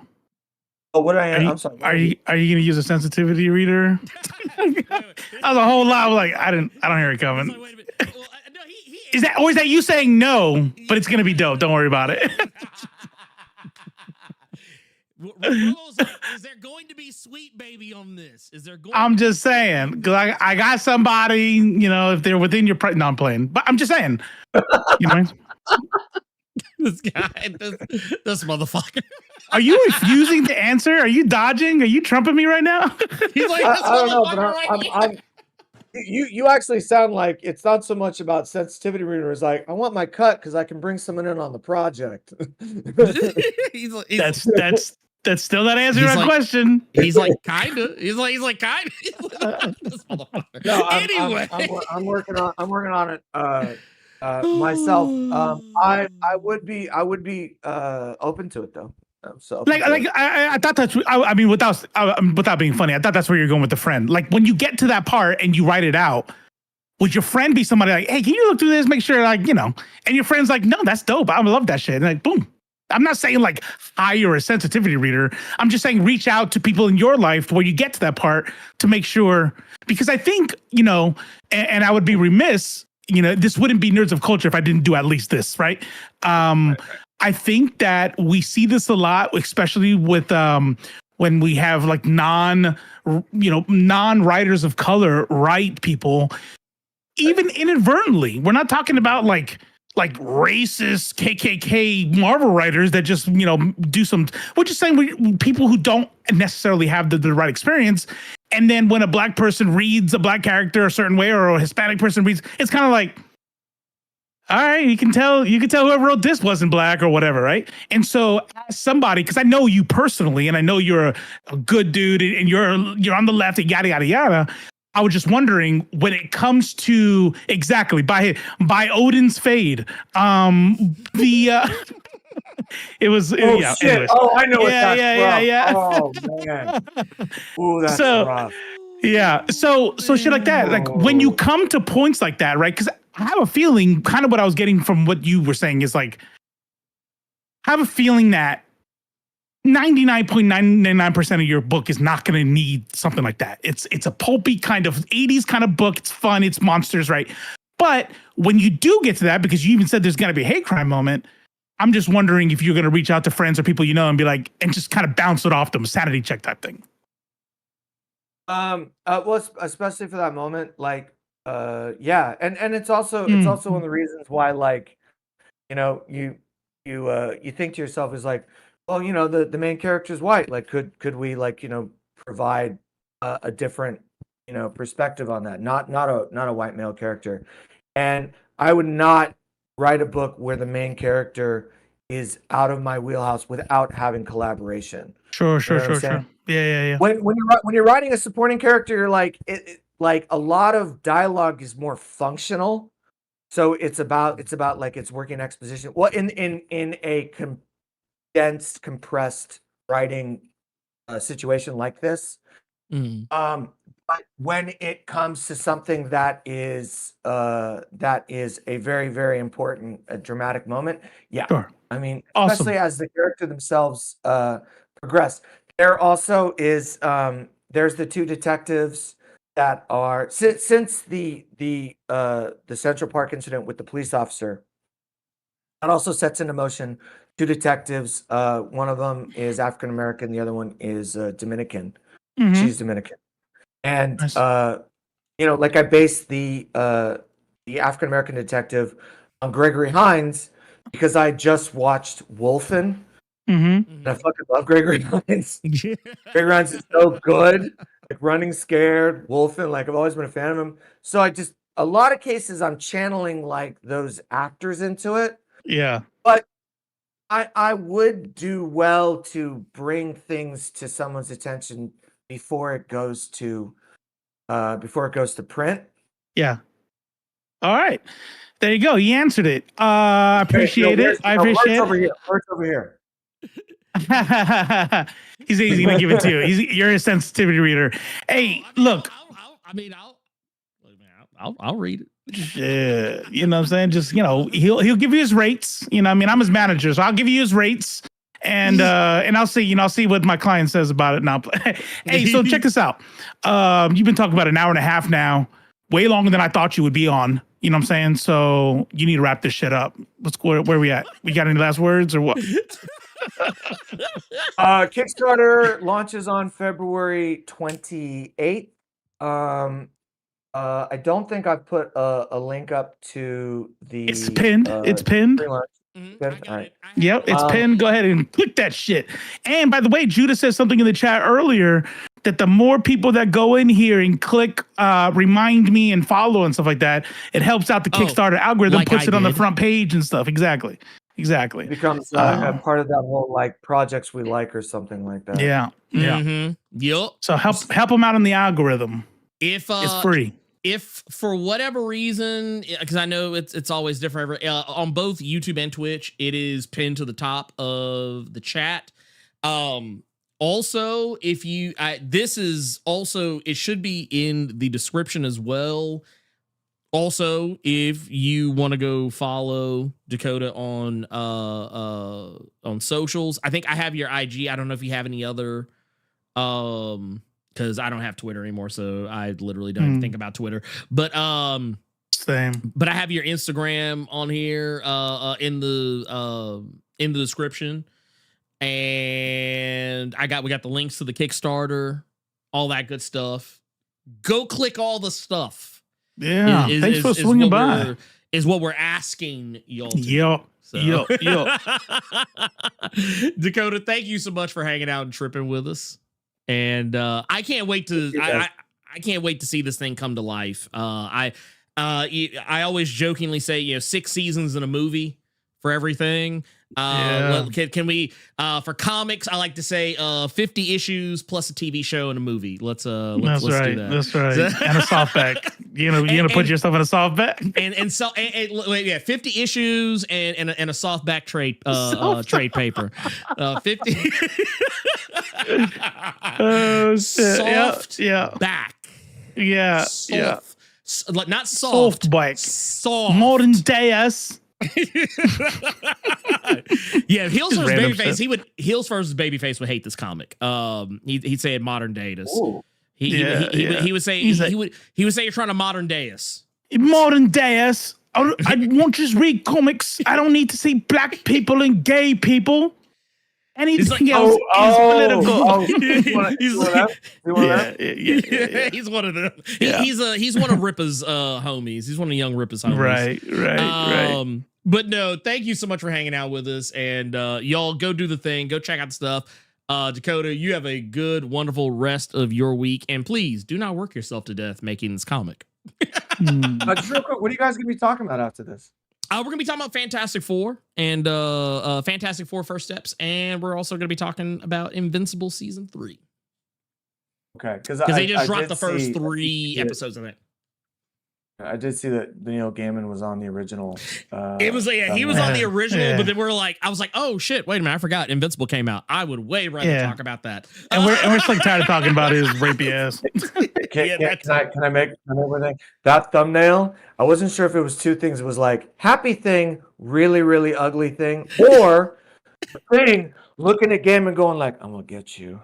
That was originally kind of like what I was shooting for, but yeah, I was like, but then I was sad because I was like, oh well, I guess I'll just take this down because we're not going to talk about Neil, and I was like, you know what, probably for the best because I have nothing nice to say, and you know what they say, if you can't say nothing nice, well, that actually doesn't apply to Neil Gaiman. Fuck him. And the new thumbnail's looking at old Hunter anyway, so. Yeah, he's like, he's all like, not that there's anything wrong with it, but just a little zest, just like add a little zest, a little garlic, just yeah, just adding a few cloves of garlic. Okay, all right, take care. Hey, all right, good luck. All right, bye. Oh, well, let me. All right, there we go. I got us right here. Boom. Look at that. Boom. All right, y'all. So yeah, we're gonna take a moment to jump into because we actually got some bills to pay. We got some bills to pay. Let's get into them. I'm just gonna go through them on this side because it's just easier to do. Let me get rid of this too because it's like offering me Valentine's Day stuff. I don't know why. Here, let's why am I blanking on things? Here we go. Or no, not that one, actually. Not that one. We're gonna look at Robo. That's what we're gonna do. No, that's actually not what we're gonna do. I apologize, y'all. We're totally not doing that. But here, let me. Why is it doing that? Oh, let me go back to this. I know why, because I changed everything. That's why. I changed everything and did not change it back. So let me fix that real quick. I apologize, y'all. Y'all'll be all right though. Y'all be all right. Give me that. Take that off of there. Give me the. Oh wow. So I'm confused why you do that, chat. I'm confused. Somebody earlier. Oh yeah, and it's for it's for sure a thing because I saw Rob Liefeld's post about it. Oh, the having a not wanting to work with Marvel anymore. Right, having a temper tantrum for not being invited to the premiere, saying that he's cut all ties. But I went to go see if Nicieza was invited. At first, I thought he was, but then I'm scrolling down this People magazine. Hugh Ryan, Instinct, see all the stars of the Deadpool and Wolverine New York City premiere. Mm-hmm. Ryan Reynolds and Hugh Jackman had some fun on the carpet Monday night as they celebrated the upcoming superhero after party. There you go. Party, save me a lot of time. Okay, got it. It was he wasn't invited to the after. Which I mean, look, Rob Liefeld doesn't strike me as a fun person, so I don't know. He's not. He's proving the point here. Yeah. You're a weirdo. I don't get to have any fun. You know what I'm gonna throw a temper tantrum about it. Yeah. That's basically. Now I gotta see that. I just look. All I want in life is for Nicieza to have been invited to that party. That's all I need. Honestly, I'm almost positive he was. Headcanon. Or if he wasn't, he does not care. I promise you, it's gonna be one of those scenarios where. You have Rob Liefeld complaining on one side of things, and then on the other side, you have Fabian just kind of being like, "We do not care." Yeah, that's kind of where he's at. He's I was tired at the end of that shit. I can see him saying some shit like that. I was tired anyway. He's like, who the fuck wanted to go to that shit? He's like, shit was like 2.5 hours long. He's like, dude, I'm good. Get wrapped up in some P. Diddy shit? No, I'm going home. Nah, he's like, I'm good, man. He's like, I'm good, man. He's like, look, I got shit to do, man. He's like, I'm trying to go watch Severance. we interviewed him. Yes, Severance. We interviewed Fabian Nicieza. I remember, yeah. I was like, dude, I was high key jealous. I was like, damn, I want to talk to Fabian. He's cool people. You can tell he's from New York or wherever he's from. He has like a New York vibe to him anyway. I love to see it. We got let's go ahead and let's hit these real quick. We got first off, shout out to Alderman Gomez, who also became a Blerd Club Silver member, but also gifted 5 Blerd Club Gold memberships. Just like, dude, just out here, just like say, here, man, you get that, you get that, you get that, you get that, you get that. Love to see it. Love to see it. Thank you for that. We've also got Stomp 10 with the $4.99. Says, what's up, Blerds? Have you played the Fantastic Four movie games? They're actually fun. I never did. I don't do licensed games very often, and that's largely why I didn't. That Guardians of the Galaxy, the last one, though, on PC? Oh, no, I like those. That one was dope. But yeah, no, I knew what you mean. I mean more like movies based, like games based on movies is more right. Right. If it's like the Guardians of the Galaxy game, I thought was awesome. I told people, I actually think the Guardians of the Galaxy game is better than any of the 3 Guardians of the Galaxy movies, period. Oh, wow. Okay. Yeah, like nice. Largely because I think the characters are more accurate to the spirit of what they're like in the comics. Sure. Like, yeah. Like they found the perfect way to make Drax like he is in the comics, but give him a little hint of what he's like in the movie so that he still serves the same purpose, but he isn't cartoonish about it. And Gamora feels like what Gamora should feel like. And it's not really hard to get Rocket and Groot correct. I also thought they did a way better job with Mantis than they did with those movies. I'm not gonna lie, in movies, I can't stand Mantis. I'm like, man, hurry up, get this motherfucker out of here. She's pretty dope in Marvel Rivals though. So. And she's dope in Marvel Rivals. That's all well and good, but that motherfucker she is not it in them goddamn movies. I like her. I think she's funny. She's all like, she does her little thing, But it was cute at first. It was cute at first, but then kind of the same way I feel about Drax. I was like, okay, it's not funny anymore. It's not funny. It's not funny anymore. I was like, because you know what it was? Guardians 1, it was funny, but then like Marvel was like, oh, dude, y'all see how much they like? Okay, so here's what we're gonna do. Just whatever y'all can come up with. Y'all come up with more scenes for Drax, even if it doesn't fucking make sense. We're just keep making them. Dude, the kids are gonna love it. They're gonna fucking love it. They did the same thing with Mantis. Like, oh, do y'all see how people really they love how cute and adorable? Okay, so here, let's do this. Let's make up some scenes, even if it doesn't make fucking sense. Let's just keep making up scenes. Just give me all of them. I don't even care if they're not good. Throw them in there. That's what. So you didn't feel nothing. You didn't feel nothing when she reached out to Drax and let Drax know that he wasn't alone and she was there for him. They connected, and then she was like mad at him for forgetting about her. And then he felt bad because he's an idiot. I like that whole arc. It's not the interactions. It's just the bits they do. It's the bits. It's right. It's when that they start doing shtick. It's like, okay, all right. Okay. It's like, okay. Because you know what they do? Because the way and I love James Gunn to death, but this is kind of one of the moral failings of him in Guardians of the Galaxy 2 and 3. Is that you remember that Family Guy cutaway gag where they're like, now, ladies and gentlemen, Mr. Conway Twitty. That's what Drax's scenes is like. All right, well, it'd be like, all right, shut it down, shut it. All right, okay, all right, y'all, cut this shit out. Now, ladies and gentlemen, Mr. Drax the Destroyer. It's like, well, yeah. Like that, and remember, I think what was it? Dakota just said it. Like, you really see it in Peace. Like, so, I'm scared for Peacemaker season 2. I'm scared for it, and that's largely the reason why. Because I'm like, okay, all the shit that was funny about the first season that was really cool is gonna get run into the fucking ground. So let me ask you all this then, and chat too. Like, if we for anyone who agrees, are we afraid of James Gunn's DC universe? Because he's gonna. That's just. It depends. He's gonna have them. He's gonna have them giant title screens that are, augmented into the scenery. Well, I mean, I feel like with him, I feel like he understands the assignment. Yeah. But it's when like he gets to come back to shit. Like right. Now, I feel like Guardians was a unique scenario because I feel like some of that was more Marvel than it was him.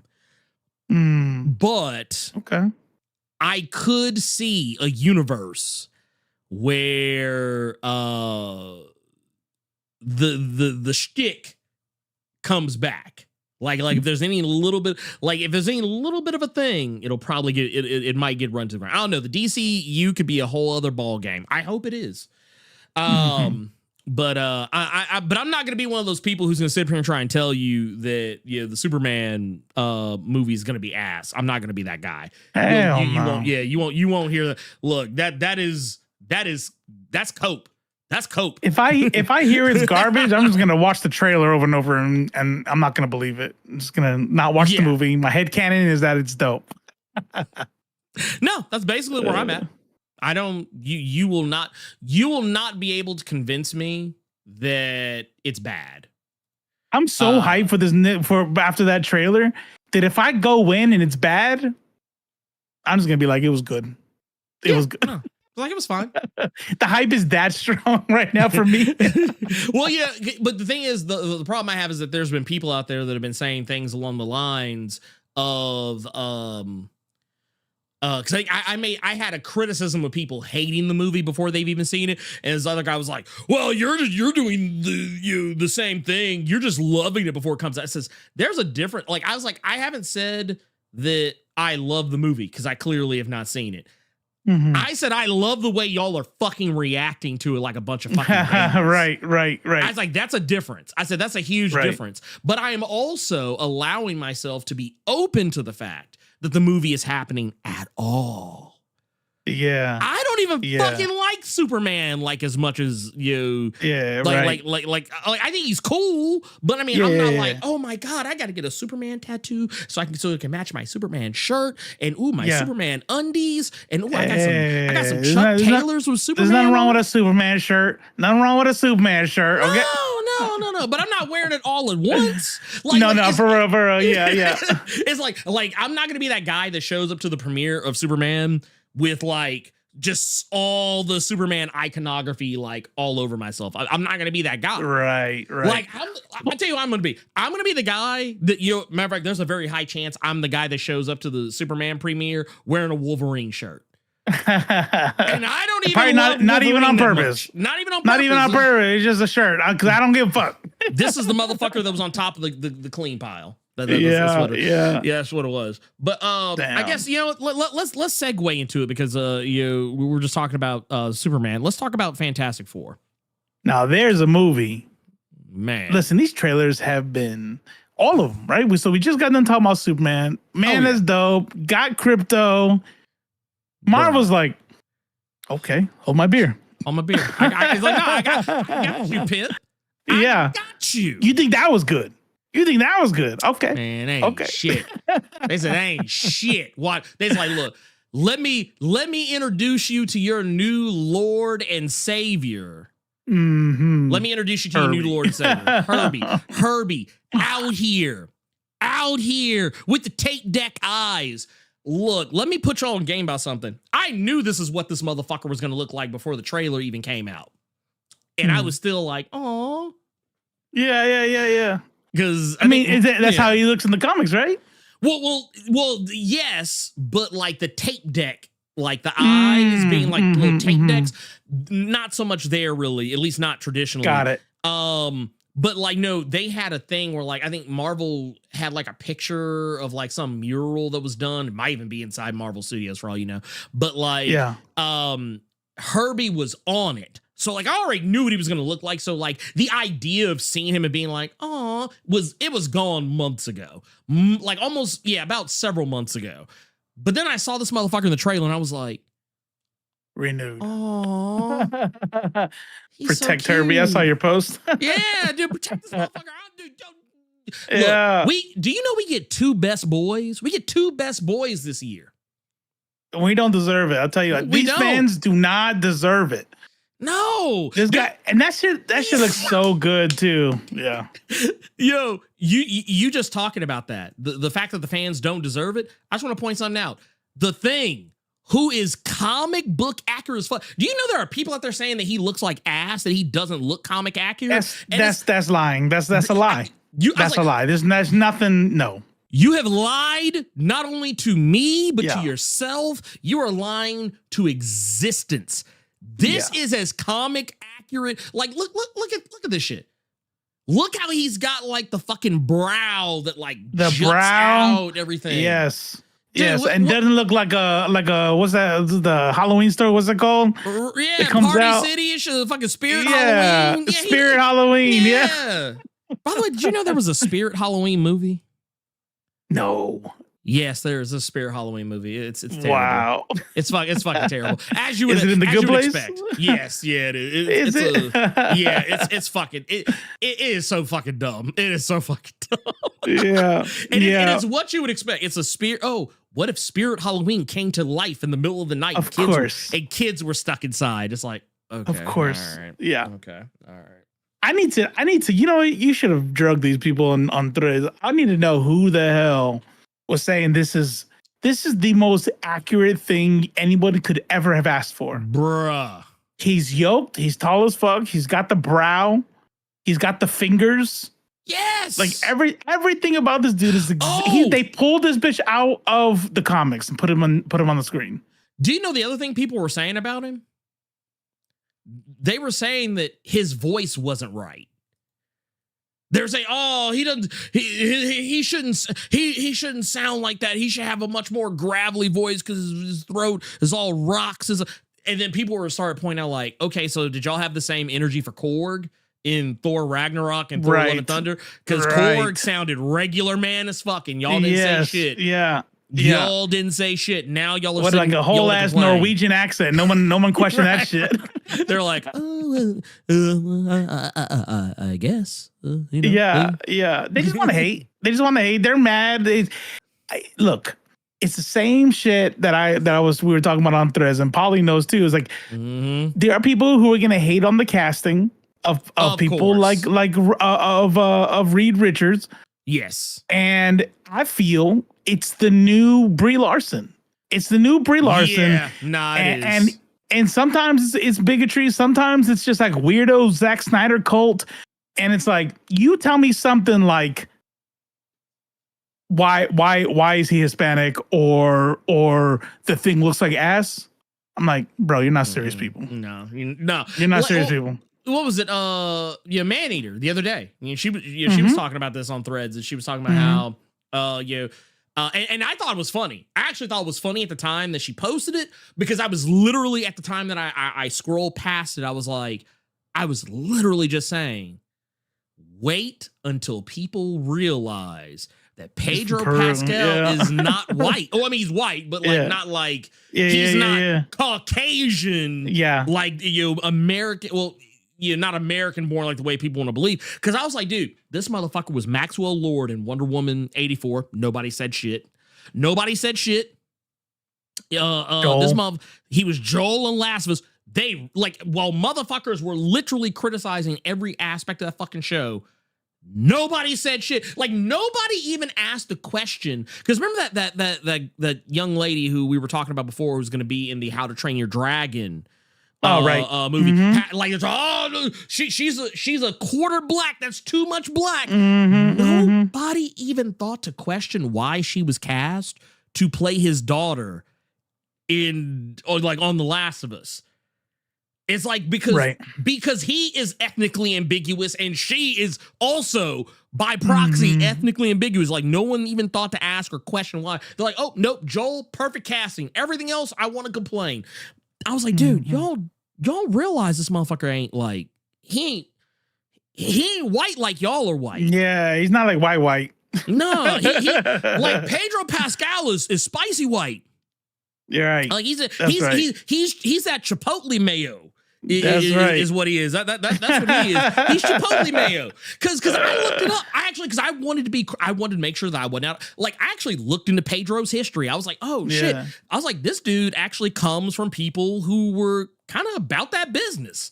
Because I think I might be. Maybe I misread, but I want to say I was reading somewhere they were talking about how his family was actually politically active.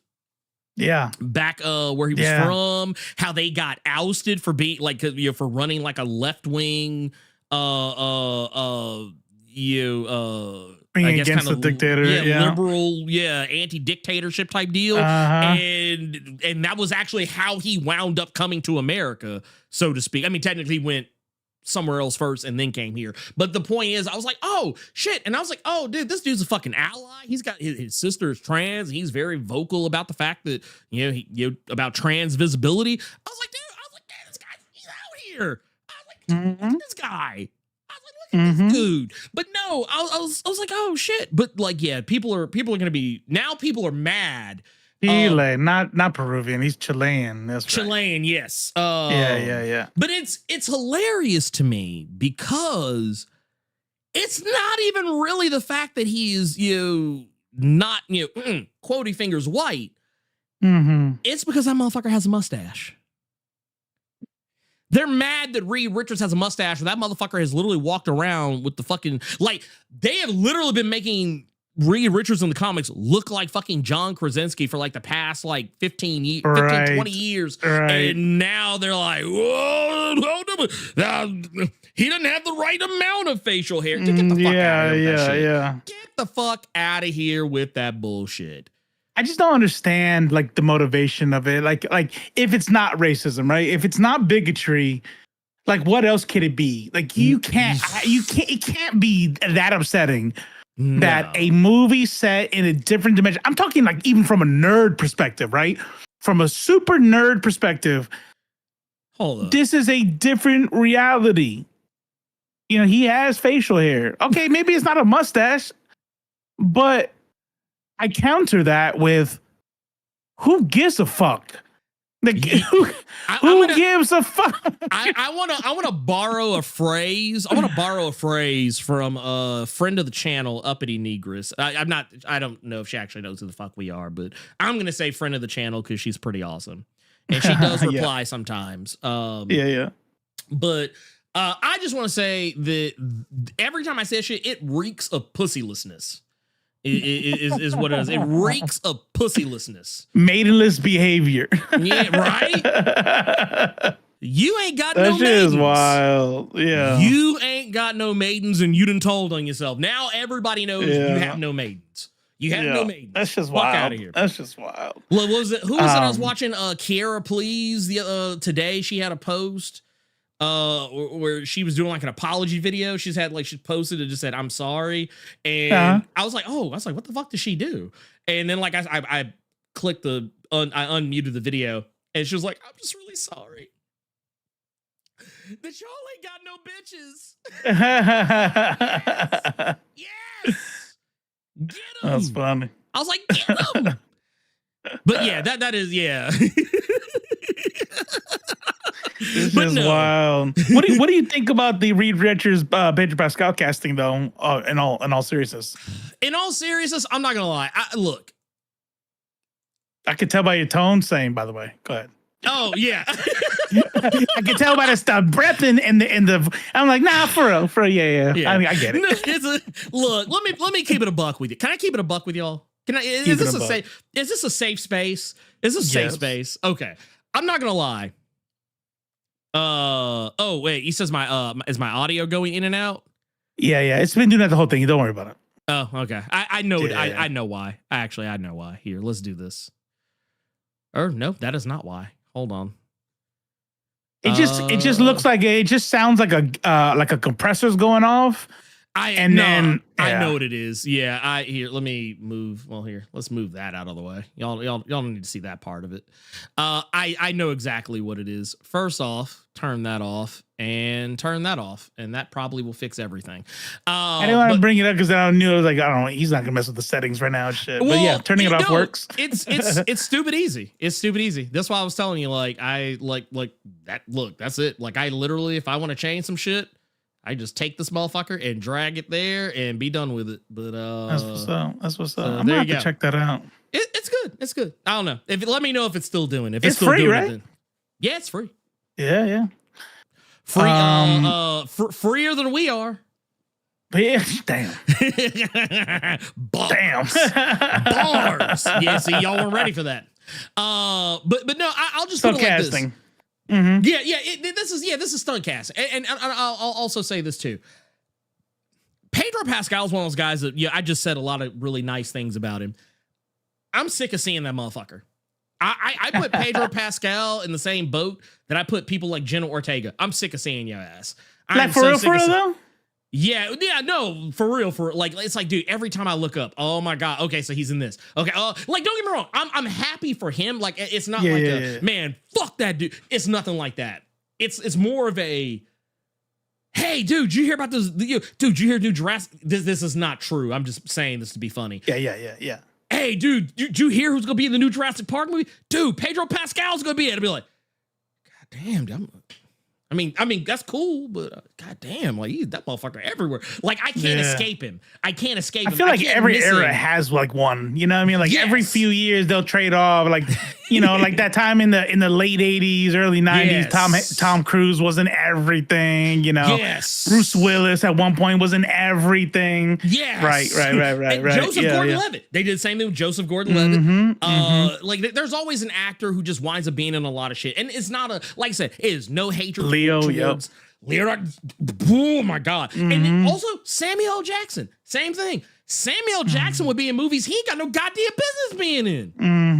I was like, what the fuck? It's like, look, and I want to make sure I'm clear when I say this. It has nothing to do with the person. Has nothing to do with how I feel about them personally. Has nothing to do with like any kind of dislike on my part. It's just I'm like, god damn, I'm kind of. It's like shit, kind of sick of seeing your funky ass. God damn. Like now, as Reed though, like pretend you've only seen him in one other thing. What do you think about the casting for Reed? Before I saw the trailer, I was kind of like, I want to wait till I see it. So I gotta wait because I can't see it. I just don't see it. I could not either. I couldn't either. Seeing him in the now, and to be fair, he's not even in the trailer very much. He's not even in the trailer, but like the very beginning, like he kind of pops up in little spots here and there. But the little bit I saw when he's talking about the spaghetti dinner, which by the way, I guarantee you, originally before they cast, was it Evan Moss, Bachrach, before they cast him. Guarantee you it was not a spaghetti dinner. Guarantee you it was not a spaghetti dinner. Oh, right. I bet you didn't talk about garlic either. Right. There was no talk about garlic. No. That is, they were like, look, hey, can you punch this up a little? Look, hey, everybody loves the bear. Can y'all change it up just a little bit just so we can. By the way, that's a twofer. But that's a twofer. Yes. Because I guarantee you that's also a nod to how Jim Krasinski died. That too. Okay, so now see that, there you go. It just I'm at this point right now where I'm just like as I'm looking at the whole thing though, like looking at you at Pedro in this role, and I'm like, you know what? I think he can do it. Like, cause he's an actor. He's a good actor. He made me believe that he was Din Djarin. He made me believe. Not that he really had to try very hard, but like he's an actor. He's an actor. Right. He made me believe he was a white man in Wonder Woman 84. Like, I actually forgot. I forgot that was Pedro Pascal's. Yeah. I forgot that was him. I was like, oh, shit, that sure is a whole ass fucking Chilean dude right there, man. Ain't that about a bitch? That's right. That's right. Could be good. It could be better.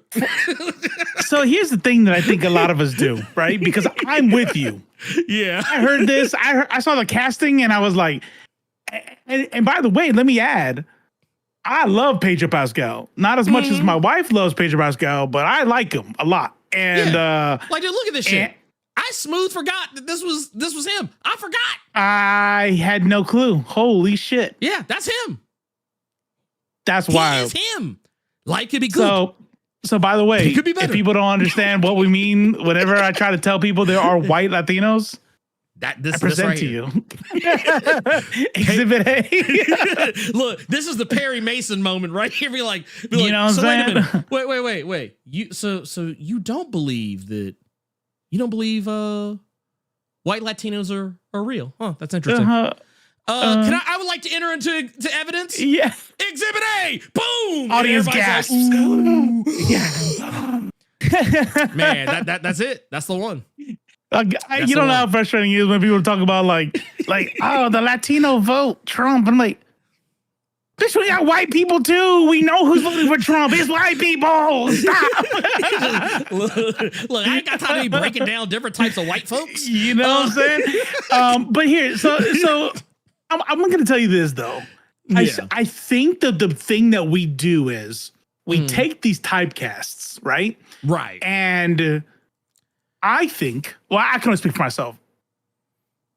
I sometimes forget that the actor is not those characters. And what I mean by that is, like, when I think of Pedro Pascal, I think a charming gentleman, definitely Latino, like has his accent.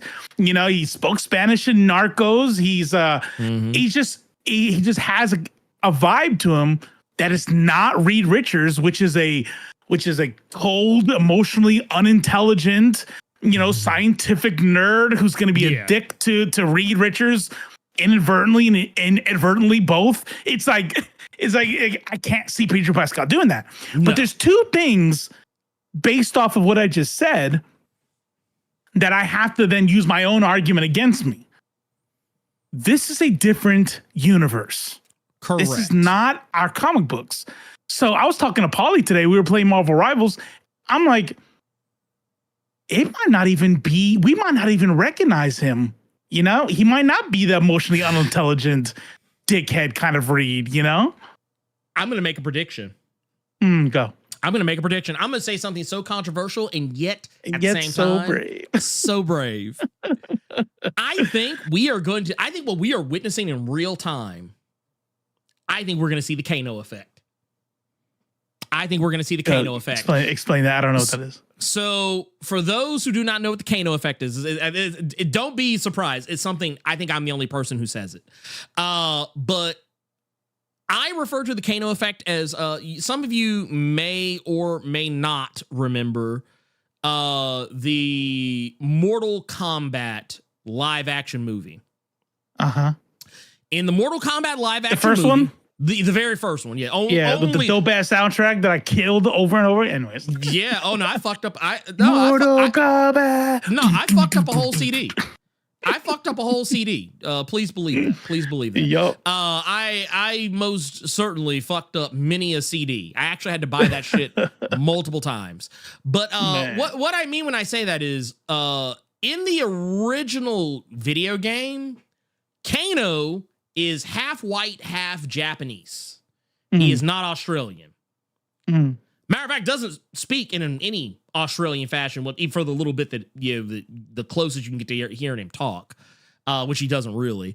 But because they hired, I think Trevor Goddard, if I remember correctly, I don't think he's Australian. I think he's New Zealander. But like he used an Australian accent when he played. But to us, it's all the same shit anyway. It's all the same, honestly, it's all the same shit. But no, he actually did use more of an Aussie twang. To his speech.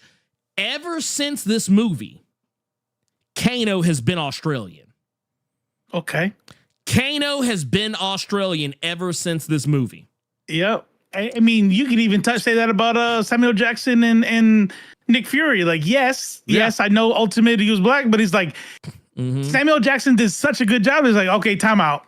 We got to figure out how to make the sixth one, the main one, black. I don't know how we're going to do it. And they did. They actually, and they did. They can't because they didn't want to completely blackwash original Nick Fury. So they just made that motherfucker ride off into the sunset and just said, hey, he's got an illegitimate son, Nick Fury Jr., who is black. And they just left it at that. And that has been the canon ever fucking since.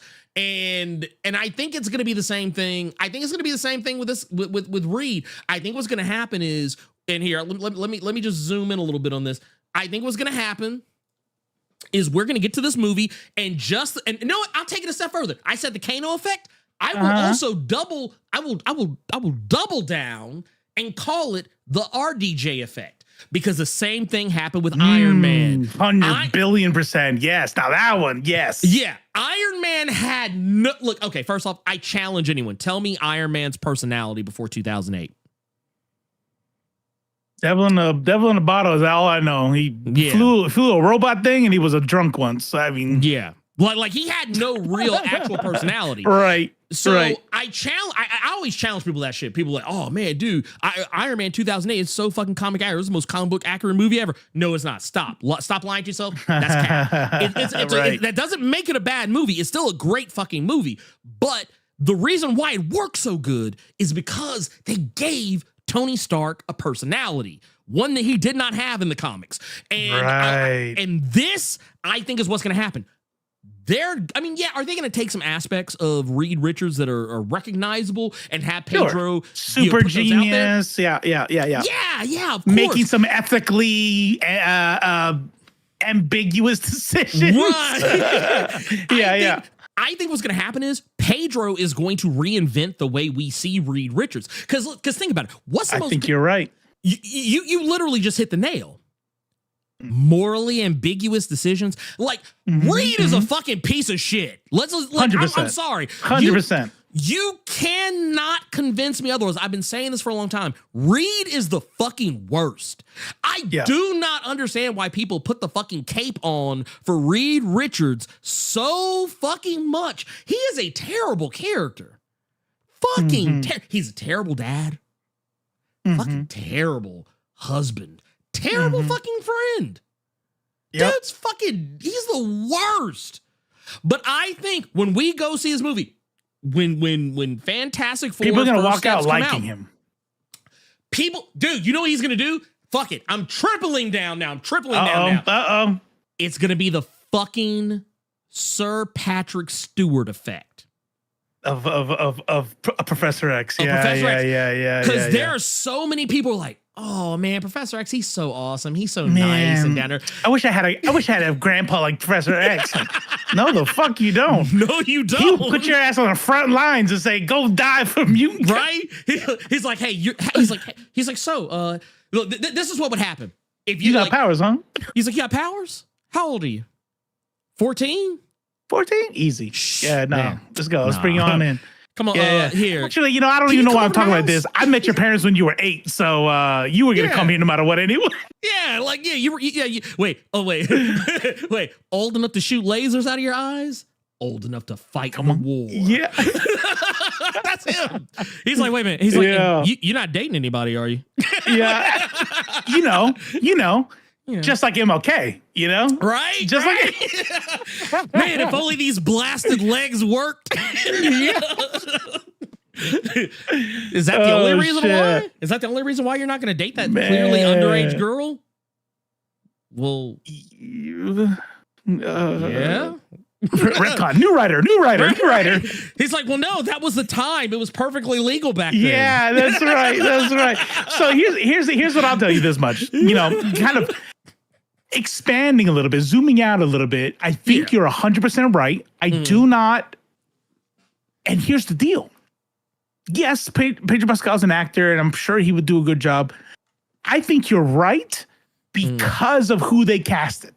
Yes, this is like America's New Dad. You know what I mean? Like every person who's sexually attracted to men and dads likes this guy. You know what I mean? And I do not think that if they were going to cold, the guy we know in the comics, I don't think they would have casted him.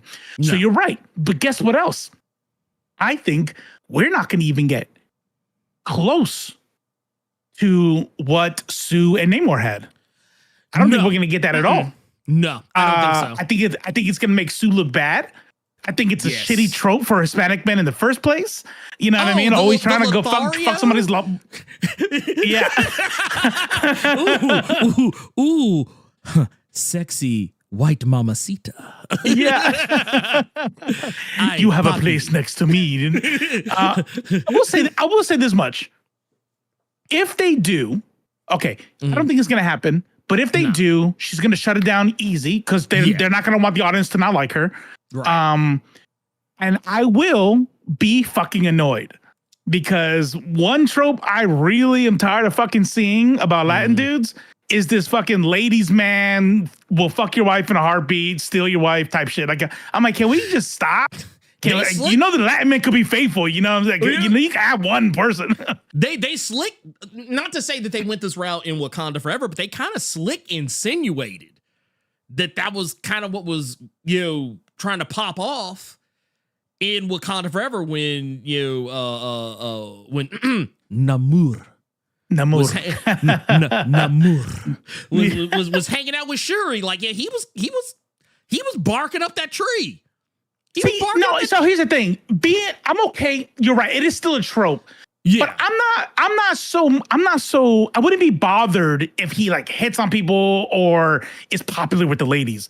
I'm talking about specifically trying to fuck with your wife. Oh, that is a trope that Latin dudes always get. You know what I mean? And I'm just like, the only reason I even thought about it, because like they never really showcased that he had like a partner in that movie, but there were women around who technically the one woman who was getting kind of spicy that like he was barking up Shuri Street. That fighter who was with the that was his cousin.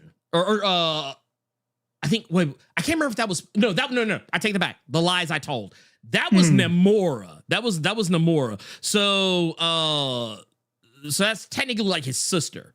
More I think sister. I forget the fucking genealogy. Point of the matter is that like, but we don't know that he has a wife. We don't know that he has a wife, but like I could easily have seen had they had written in for him to do that, they would have doubled down on him fucking with Shuri on some level. Like I don't think it's a bad idea for him to be virile and try and get his rocks off. Sure. But but as much as I think the memes would be like chef's kiss, if they did that, I actually think it would do more harm than good.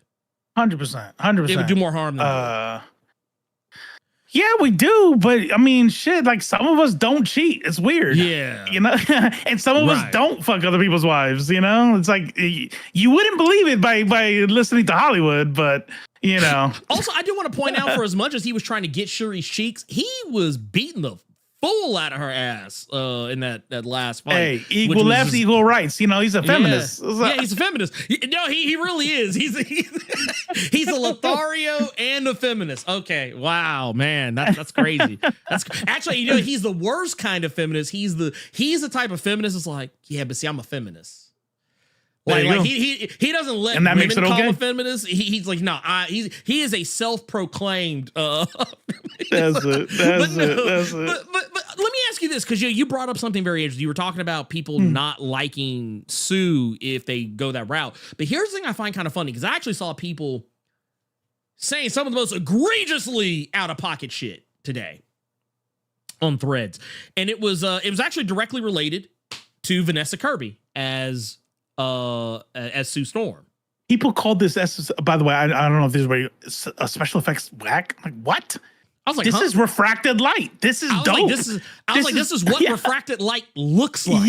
Yeah. Like I get you want to see some Predator shit, like where you just see some hate. This is dope. This is refracted light to where I could bend light around me. Like, this shit looks accurate as fuck. But anyways, go. What were you gonna say? Sorry. No, there were people that were trying to say that the Jessica Alba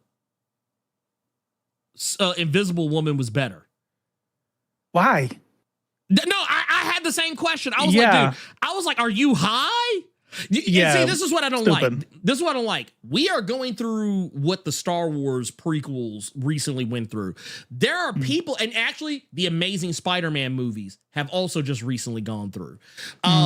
We have reached this point where people are now trying to play revisionist history.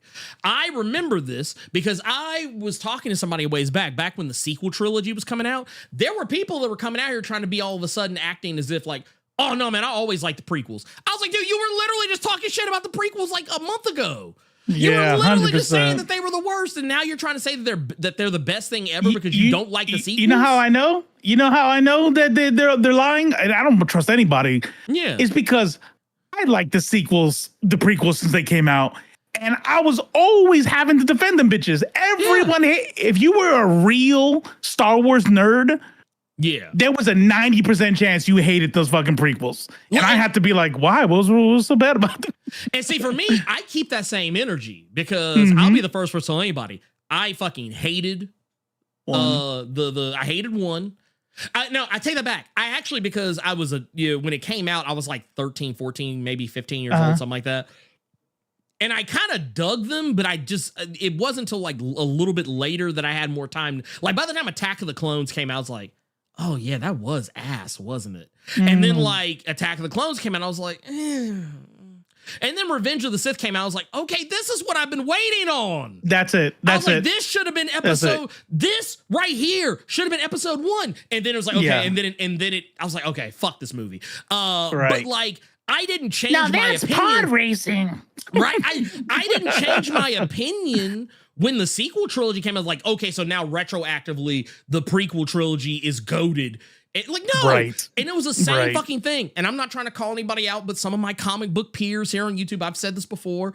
I remember when No Way Home was getting ready to come out, and I did a little collab deal with some of my comic book peers, channels bigger than myself, and they were talking about, oh, who's your favorite Peter Parker actor? Who's your favorite Spider-Man actor? And I said my favorite Spider-Man actor was Andrew Garfield. There's all these like, oh, Andrew Garfield. What do you mean? What? The only correct answer is Tobey Maguire. And I was like, Tobey Maguire was a shithouse fucking Spider-Man. I was like, he's a good Peter Parker, but I don't think he's a... I've heard that. Yeah, but I was like, I don't think he's a good Spider-Man. He was too mousy. He didn't have any... I don't know. He just didn't have any like... Yeah. Like Peter Parker wasn't a whole bitch. He was just kind of nerdy. Like, yeah. I was like, dude, I was like, Andrew Garfield had the swagger of Spider-Man down to a fucking science. And what I still think he's the best, like not best Peter Parker, but I think he is the best person in the suit. Okay. Yeah. Maybe Tom Holland's close. He's close. I would say I don't know that we've had a good total package. No, I think so. Tom Holland is, for me, a damn near flawless Peter Parker. Yeah. He's the closest to being the total package of any actor that is playing. Right. Tobey Maguire, not Tobey Maguire, but Andrew Garfield, I always, because you saw when you said it, I wasn't all like, but you rewind and see my eyebrows go. I'm like, wow, I was surprising. Yeah. Because of how much he wasn't like Peter Parker. But then you said something. I've always heard people say Tobey Maguire was a great Peter Parker, which no, he wasn't. And then Andrew Garfield was a great Spider-Man. Mm-hmm. And that is accurate. He is his smart ass mouth, is all this stuff. I just really didn't like how cool they made Peter Parker. I'm like, because it was like, that's not, he was getting beat up by Flash Gordon. Like, stop. Like, that's not Spider-Man. But my favorite is going to be Tom Holland. But, that's legit. But you're right. You're right. People sitting there like acting like this. Like, no, that's not the way you were. That's not the way people were talking about it. No, because when No Way Home was actually out and people saw it, there were so many people doing revisionist history about how much they loved the Amazing Spider-Man movies. I was like, y'all were the main motherfuckers out here talking about how ass they were, and now y'all are sitting here demanding an Amazing Spider-Man. I said, y'all are the reason why we don't get to have nice things. I was like, y'all are the fucking reason why. Y'all are the reason why we never get to have anything nice. It's because y'all shit on everything the moment it comes out, because you give these fucking knee-jerk reaction, fucking hot takes, and then like after the the studios have moved on and people have been fired from jobs and the things that the fans really fucking wanted are never gonna see the fucking light of day. Now all of a sudden come up.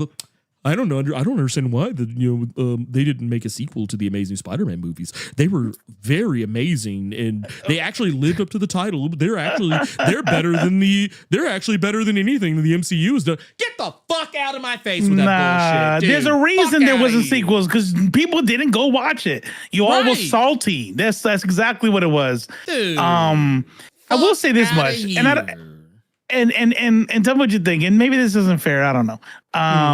But oh man, what was that? I just lost it. Where the fuck was it? Where's that? I'm Toby Till Death, Tariq Walker. Oh, okay, yeah. I feel like, and this is probably not fair, but I feel like the Tobey Maguire super fans, I think that's nostalgia.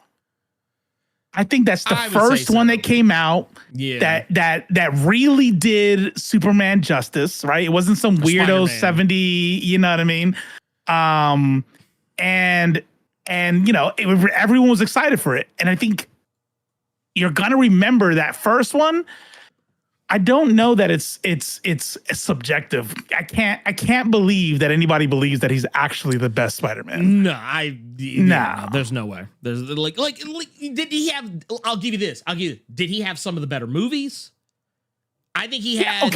Better writing, sure. Yeah. I'll give you that, because I will definitely say if there's any one thing I don't like about MCU Spider-Man, and I'm so glad that we're finally moving away from that, I will say if there's any one criticism I have about Spider-Man in the MCU, I wish that he was more of a self-made superhero.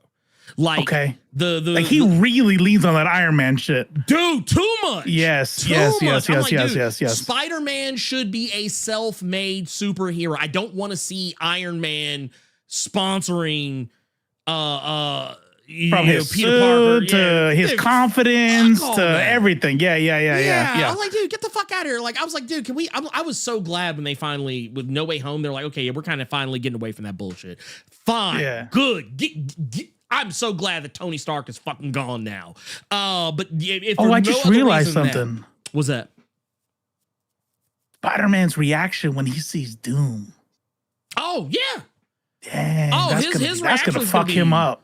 Yeah, that's gonna fuck him up. I hope that they don't try and drag that reaction out though, because we already know he's gonna be playing Doctor Doom, and I really hope they don't try and play this whole like, oh hey, he's we're gonna make you wait till the end of the movie to see. Like, dude, just go ahead and just get that shit out the way. Just go ahead and get right. Because you let the cat out of the bag. You let the cat out of the bag at Comic-Con, so now I know.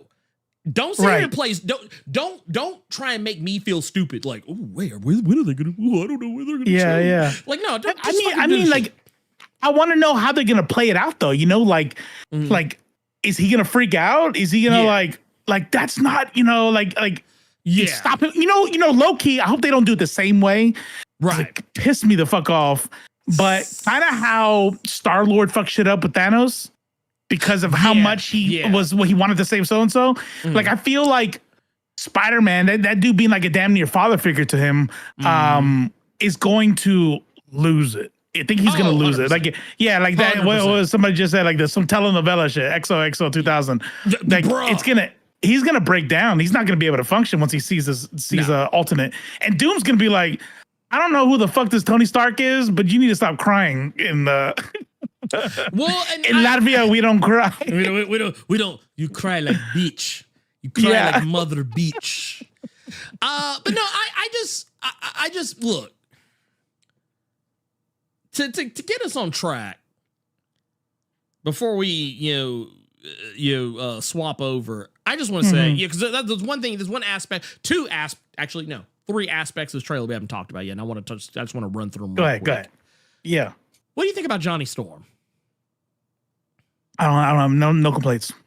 No complaints. Me neither. Zero complaints. This is the perfect person to play him. I was like, oh man, I was like, because I forget the name of the actor, but I remember his character from Stranger Things more than I remember anything else. Right. But I was like, when they said, oh yeah, this guy, I was like, yeah, perfection. I was like, perfection. Yeah. Let's be real. Yeah. Let's be real. Human Torch is kind of a blank slate. They could have picked anybody. Because as long as you can play a goofball who doesn't take himself too seriously, but deep down he hasn't matured all the way. Right. Like he has a heart of gold. Right. But he loves his family and his sister and his brother-in-law. But he's not serious. He doesn't, and that's kind of the journey. But he's gonna learn. He's gonna learn that sometimes there's gonna be time and a place, and he's gonna fuck up something. And then he's gonna go, damn it! I gotta start taking. I gotta stop being a fuck up. And then he's gonna grow up and blah blah blah. Right. Well, and that's actually so. It's funny that you said that too, because actually, it's something that even comes up in the trailer, and I actually thought it was very well handled. There's the part where Reed and Sue are talking, and he's like, "Oh, before I could stretch, before you turn invisible, before Ben was a rock, and Johnny was on fire," and Sue is like, "Well, Ben's always been a rock." Basically saying like the things they became, like they're already the character. So it's like what I love about this is that we're gonna get to see those antics. We're gonna get to see the goofiness of Johnny and whatnot. But I love the fact that it's like, okay, this movie is not going to be about them suddenly becoming these characters because they got powers, but because they were already these people, and it's okay. So now how do we move beyond that? Like how do we move on? Like honestly, I'm actually kind of hoping we don't spend a lot of time on them getting I don't their think powers. we will. I don't think we will. I think just based off the trailer, we got the most polished scenes being with the Baxter Building already a thing, or the Freedom Tower, whichever one that thing is. And whenever we look at this, we're in the ratio. past. This is flashback shit. Guaranteed. Yeah. Guaranteed. Oh no, 100%. Like honestly, that is what I hope for. I don't need the origin story because it's so simple. Because have they given any since Iron Man? Like for a specific an character? origin story. Yeah. They did Iron Man. You're right. Well, but here's the thing though. Marvel has realized over the years that people don't particularly care for origin stories. So that's why when you got like Black Panther and Civil War, it's like, okay, we're going to give you a soft origin story in someone else's movie. And then when you get your movie, which is what they did with Black Panther, okay, well, we already got the origin out of the way. So now we can just get straight to business. And I think like same thing that they did. Well, not really. Technically, they did not do this with Captain Marvel. I think Captain Marvel was the last actual origin story. Well, no, I take that back. The lies I told, because Shang-Chi and Eternals are origin stories, but like Eternals, because they literally went through the whole thing. The origin was the twist.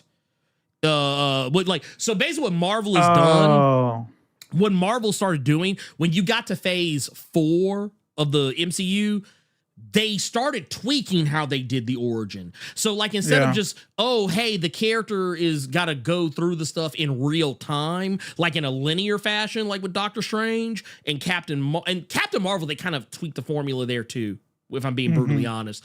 Instead of being like when we start the movie off, Carol Danvers has no powers. Okay, so as we go through the movie, she's going to get powers, and then she's going to learn over time. She's going to go through the hero's journey, great power, great responsibility, all that stuff. And she's going to become the character that you're paying to see by the end of the movie. They stopped doing that with Doctor Strange. Or they stopped doing that after Doctor Strange. When you got to Captain Marvel, it was like, okay, so here's what we're going to do. We are going to have Captain Marvel already be Captain Marvel. Right. However, as the movie progresses, we're gonna go back and give you little tidbits, and because she has no memory, her origin is the big twist reveal by the time you get to like the midway point of the movie. And they did the same thing with Shang-Chi. It's like, well, no, he's already Shang-Chi. He's already Shang-Chi because Shang-Chi's just a person. But as the movie progresses, we're gonna give you little tidbits about his past and maybe a little bit of his origin sprinkled around. But for the most part, we're not going to slow the movie down by making you start from zero. Right. And also the same thing with the Eternals. Yeah. So like that's the new like when people talk about Marvel has a formula, when it comes to origin stories, that's the new formula. So I think it's going to be the same with this. I think what they're going to do, like what you just said. I think the Fantastic Four are already going to be a thing. They're already established. But we are going to get those moments where we go back and kind of like, you remember when we went up in the spaceship? Dude, that's wild. Man, that was kind of crazy, wasn't it? Oh, man, wild, man. And the Family Guy. And then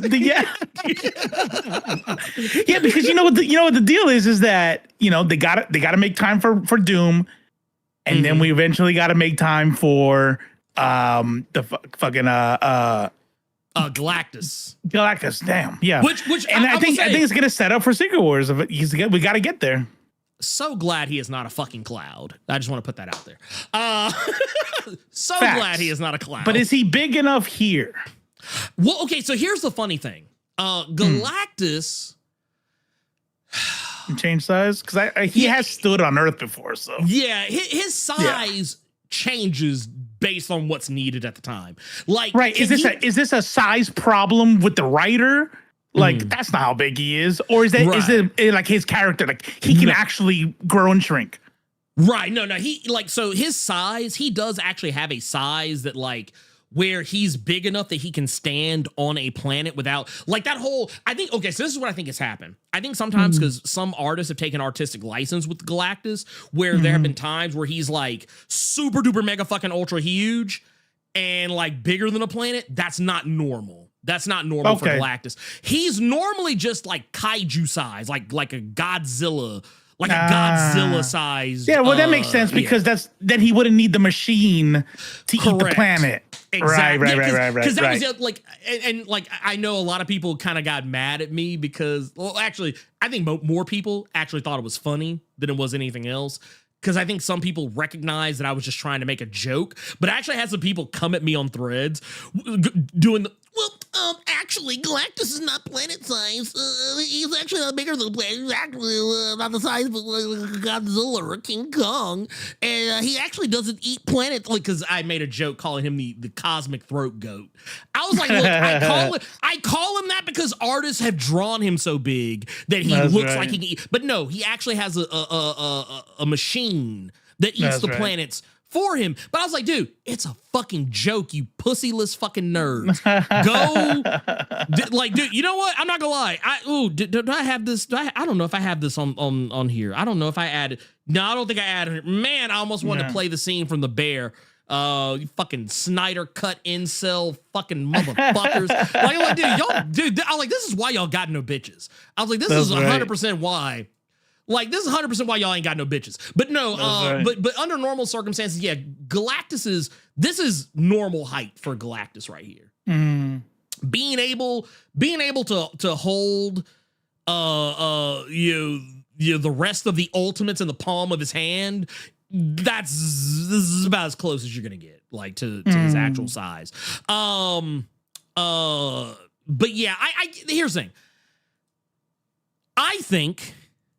I think this movie is going to be fucking phenomenal. I think it's going to be fucking phenomenal. I love the scale. Awesome.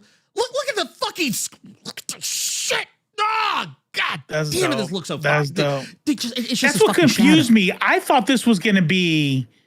So I wasn't sure about like what size he was going to be. Yeah. I thought this motherfucker was in the atmosphere casting a shadow like this. So I'm like, he's going to be fucking big. Yeah. But then that other scene was like, wait... I don't know what's going on. I don't know if it's perspective. It's like here. So it's a chat. Yeah. Like, so is he in the water right there? Because that's way bigger than whatever was casting that shadow. I think it's because he's in the water. But I mean, I don't know. I think perspective issue. I think they're playing. I think you're right. I think they're just fucking with the perspective. But what I will say this, and I saw someone bring something online, so I'm not going to take credit for it. What I do hope they do, just to fuck with people, is when the movie, like, we actually go watch the movie. I actually hope that when he comes down to Earth, that he comes out of a cloud. That would be good. That would be good. Just to fuck with, just to fuck with folks. Just to fuck with folks. Have the ship like come through, like break up a cloud coming down. Right. But the real question is who this motherfucker is. Who John Malkovich is playing, because I've seen a lot of people with a lot of different takes on who he might be. There's some people who've tried to say, oh, is this Galactus in his human form? No, that's not the case, because they have an actual actor to play him. And he's dope as fuck. Yes. Man, he's dope. So he's probably like my favorite fucking A24 actor. I love him. That's what I call him, an A24 actor. Well, no, I love him because he's in so many fucking movies and TV shows that that I love. But also because he's in he's in a lot of games. He's in a lot of fucking games. Yeah. That I love. Like, cause he's in fucking Diablo 4. He's in Final Fantasy 16. Or not, was it 16? Yeah, 16, I think. Yeah, he was in shit, he's in so many fucking things. It's kind of fucking ridiculous if I'm being honest. But so yeah, also the Green Knight out here. Damn. Out here, just saying. I was like, man, they're really skimping on the Groot costume. Damn. Right? No, that's the Green Knight right there. Also, my guy out here with the Black and Milds, always got the Black and Milds on decky. But yeah, no, I'm very curious to see like what they actually do with that. But that said, yeah, I don't like. I've seen some people have said, oh, maybe he's playing Doctor Doom. Maybe he's playing I was like, nah, fuck out of here. I heard Red Ghost. Yeah, there was Red Ghost. That was one. There was another one that I saw making the rounds. Here's the thing. Whoever it is, I'm gonna say this. Don't expect it to be anyone major. I'm just gonna go ahead and say that. I think that's where probably Red Ghost is coming from. Like, okay, it's a minor. Yeah. Because I want to remind people, remember how everyone acted a fucking fool? I'm talking a whole fucking fool when what was that boy's name? Cheaty. Cheaty, who was in oh god, what was that? He was in Quantum Mania. Okay. He was in Quantum Mania. And I remember so many people like, oh man, he's got to be playing Blue Marvel. Then we get to the movie, find out that motherfucker ain't playing like people like, oh yeah, dude, him, yeah, he's gonna be Blue Marvel. That's why they cast him. That's why they cast him. They wouldn't have casted him for anything else. Come to find that motherfucker, he's random motherfucker, random like the most random of random motherfuckers is who he was playing in Quantum Mania. So that's why I keep telling people, just because they got a big actor, like, what was it? Guardians of the Galaxy, when they're like, oh dude, they cast Glenn Close. She's got to be playing like some major big bad. Nope. Just random motherfucker leading the Nova Corps who has never been seen or heard from again. I just love when people see this stuff like cause what was it the other day with Black Panther? They were talking about, oh yeah, the rumor now is that Denzel Washington is gonna be playing Blue Marvel in the new Black Panther movie. And then another report came out later that one of the casting directors for the MCU was like, well, right now we actually don't know who Denzel is going to be playing. We actually haven't written that far yet. I'm like, man, get y'all's asses the fuck out of here, man. Y'all fucking rumor sites, dude, fuck out of here. Oh, so Michelle Yeoh. That's another one. Michelle Yeoh is another one. I don't know if this is apparently it's confirmed. I'll send you the link. Who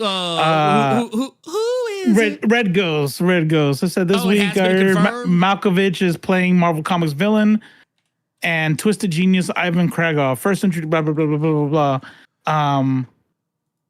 As it turns out, Malkovich will be portraying one of the Fantastic Four's oldest foes, and I speculated might end up. And I saw other news sites reference this, but I don't know where he's getting it from. Oh, let me. Oh, Murphy's Multiverse?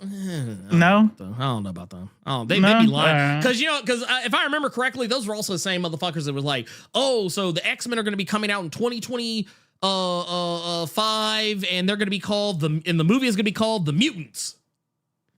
Okay, all right. That shit aged like milk. Sometimes they get it right, but honestly, these guys like these, Murphy's Multiverse and some of these others, they're scoopers. They're scoopers just like Grace Randolph, and a lot of the times their sources are bullshit. A lot of times they're just making shit up. They're just making but yeah, get the fuck out of here with that shit. Murphy's Multiverse can eat my ass. I wipe my ass with their takes is what I often do. But Red Ghost, maybe. I'm not saying it's not impossible, but yeah, I don't think of there was a time, I think once upon a time ago, Murphy's Multiverse was kind of a half-ass trusted source, but lately in the last I think 2 or 3, 4 years or so, not so much. Not so much. Gotcha. But I will definitely say this. Fantastic. Looks great. This movie is gonna be lit. Yes, 100%. 100%. Everybody's excited. Yeah. I think this is even bringing in, they knew what they were doing, the casting. This is bringing in non-fans. My wife has 0% interest in anything to do with any comic books, and she wants to see this, obviously. Mostly probably because it's Pedro Pascal, but then she's asking me about the history and all this shit. You already know, like, well, why this and why that and why he doesn't, why do people hate him? And I'm like, we have to sit there and we have to do a whole you got to bust out the pie chart and you got to get the cork board with the string and the push pins. Right. So then we're gonna watch Multiverse of Madness, and it's like, all right, it's like, okay, let's get it in. Let's go. I'm gonna need you to call into work. You have to call into work, and how much vacation time you got? Okay, come on. I asked her. I said, I'm down. I'm due for a watch through anyway. Let's do the whole MCU. She's like, I don't know about all that. The fucked up part is I can literally hear it in her voice. I can be like, yeah, no, I'll do Multiverse of Madness. Just start there. I'm like, all right. I can, you know what it is? I can see her making the Thor face. Like, really? No. But no, real quick, I want to hit these up because we got some super chats and whatnot in here before we switch over to Invincible. Yeah. Michael DeFonte, aka Dr. Midnight, out here with the 5. Says, anyone who collects toys or love Milestone, Icon is currently available as a toy. I am buying one because I love Milestone and I want DC Warner Brothers to have more reason to put out more Milestone merch, more comics, cartoons, and hopefully movies. Okay, first let me pull this down just for a sec because I actually do want to show this off. This is actually something that I believe Michael and I spoke about. I think we spoke about this. Oh my God. I think we actually spoke about this in your server the other day. I believe so. Yes. Oh, there it is. McFarlane Toys right there. $22. Yep. That's not bad. No, that's actually a damn good price. And here, I'm going to pull this up because like I said, I want y'all to see this shit because I thought it was fucking cool as shit. I like when I saw it, I was like, okay, yeah, no, I'm getting one of these. I'm getting one of these. That's a very, very much so. But yeah, this is this is the Icon like the current. This is current Icon costume, by the way. Looks awesome. Also, I want to show this image because this shit's pretty fucking dope right here. Here's bam, dude. Look at that shit. Beautiful. That's dope. Beautiful. So now I need hardware. I need static. Yeah. I need rocket. I need the Blood Syndicate. I need the Shadow Cabinet.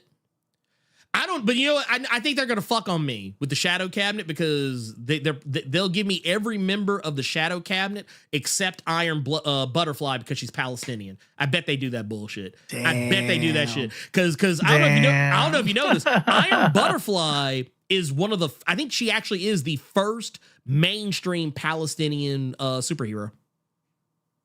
I'm almost straight up positive. Palestinian. Yeah. Because Dust is not Palestinian. No, right? she's just, I know. I think Middle Eastern. Whatever. Yeah, she's Middle Eastern. Like she's definitely she's definitely Arab. Right. But like I don't. But well, also Iron Butterfly is like the original Iron Butterfly was in the 90s. So that's like we're talking like 92, 93, 94. Yeah.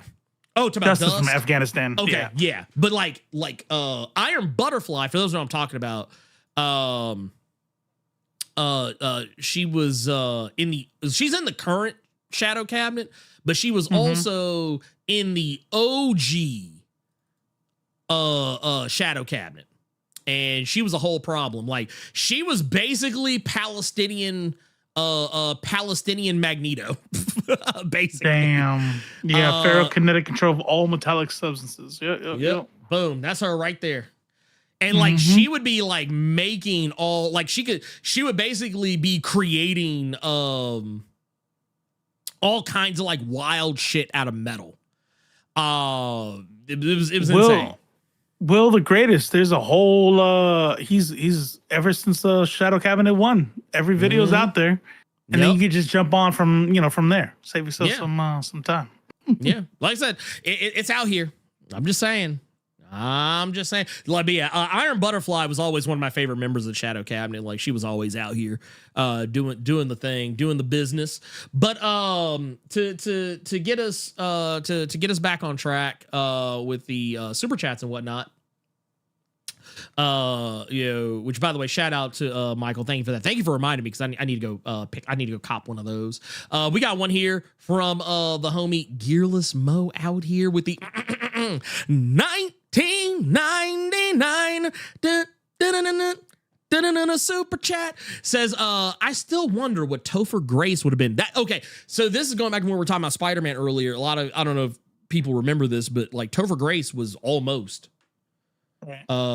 Spider-Man as opposed to Tobey Maguire. And now I think about it, honestly, I kind of wish we would have gotten Topher Grace because I think that would have been better. He gives the same kind of vibes, but I think but here's the thing though. Here's the thing.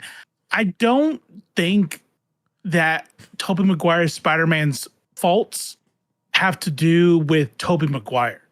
No. It has to do with how they wrote him. You know what I mean? Topher Grace would have done all the same stuff. He would have still had his bad boy, dance meme and everything else. So I don't know exactly. That's what happens when you have confidence. Okay, that's cool. I guess. I guess. I don't know. Yeah, that's wild. That's man. God help you. But no, we've also I do agree though. I think honestly, Gearless, I'm gonna keep it a buck with you. Even with some of those things in place, like those same like the very same isms that Tobey Maguire brought to the screen, even though I think Topher would have still brought those same things, I still think it would have been better. Probably. I still think it would have. I think it would have, because you know what they would have done? They would have leaned a little bit more into the that 70 show isms. Because they do it every actor. Every actor, they're like, oh hey, can you do hey Keanu, is it okay if you do like a little whoa, can you do that? Can you just a little bit, not an exaggerate, just a little, like just kind of like a half of whoa. Can you do that? Yeah. That'd be great. Hey, Sam. I know the script doesn't call for it. You can give us one motherfucker, right? right. I know it's not. I know the script doesn't call, but technically we got you under contract. You are legally, contractually obligated to give us one. So can we get it here? Man, thank you, man. That's so great of you. I knew you were one of the good ones. And then, we also got Vandolph the Black. Says, think we're going to get the ultimate nullifier. Okay, so here's the thing with that. Marvel is always anxious to have a MacGuffin. I think you'll see the ultimate nullifier. But I don't think it's going to be the same. That's all, but just about to say. Yeah, it's like what you might like. It'll be the ultimate nullifier, but it'll probably end up being but secretly the ultimate nullifier was something else the whole time. Oh my god! So, or you know what they'll do? They'll find a way to tie the ultimate nullifier to like something that's gonna happen down interdimensional energies and shit. Yeah. Oh, actually, technically, or if it gets used, like I don't think it'll actually get used. I think it'll be one of those things where Reed bluffs and be like, oh, man, so glad Galactus fell for it, man. Whew. Yeah, Dr. Doom actually has the real one. And then here comes Dr. Doom. Well, guess I'll have to do it myself. That's what I'm telling y'all, man. What I can see is, I really do think this movie is going to be one of the major points to getting to Secret Wars. I could see the ultimate nullifier. It could be nerfed Osiris, but I'm thinking it might go the other way. It's going to go so badly that the fabric of reality in that universe is going to become unstable. And they're going to have to figure out. I want to see the exactly. I want to see the raft. I want to see the whole shebang, and I don't know if we're gonna get it, but because that's the thing. And I kept trying to tell people this before because there were so many people going like, "Oh man, I wonder if they're gonna do Secret Wars, man. I hope they make it comic accurate." I was like, dude, first off, it's not gonna be comic. It's not gonna be comic. Like, okay, there will be aspects of it, like iconography from it, they'll definitely use because Marvel always does that. I was like, did y'all not learn anything from Age of Ultron? Age of Ultron shares nothing. Yeah. Oh, I shared the name. Like the name and the character. That's it. Right. I was like, Age of Ultron. It was actually more just like a week of Ultron. That's right. Yeah, it was like Ultron Summer. There you go. It was Ultron. But the fact that this family is clearly in another reality. Oh yeah. And it's a main MCU movie lets me know. There's gonna have to be something that takes that the first family out. And And I think that's going to be it. I think we're going to get the introduction to the incursion. You know what I love? Okay. First off, this you saying that just made me reminded me of this, and then I promise we'll move on. I love that recent, or not recent, but like Marvel projects that are coming out now are so telling on so many people that did not see the Marvels. I love that. I love that because oh, little puppers. What'd you do? It's like, hey. It's like, hey. It's like, what you? It's like, I think he's actually, and then he goes to the door. Yeah. Oh, hey, yeah, like, let me take him out real quick. Handy business. I'm just gonna read this question. We'll move on. We got another one here. Space Cowboy. This is the return of the Space Cowboy. It's right here. Space Cowboy.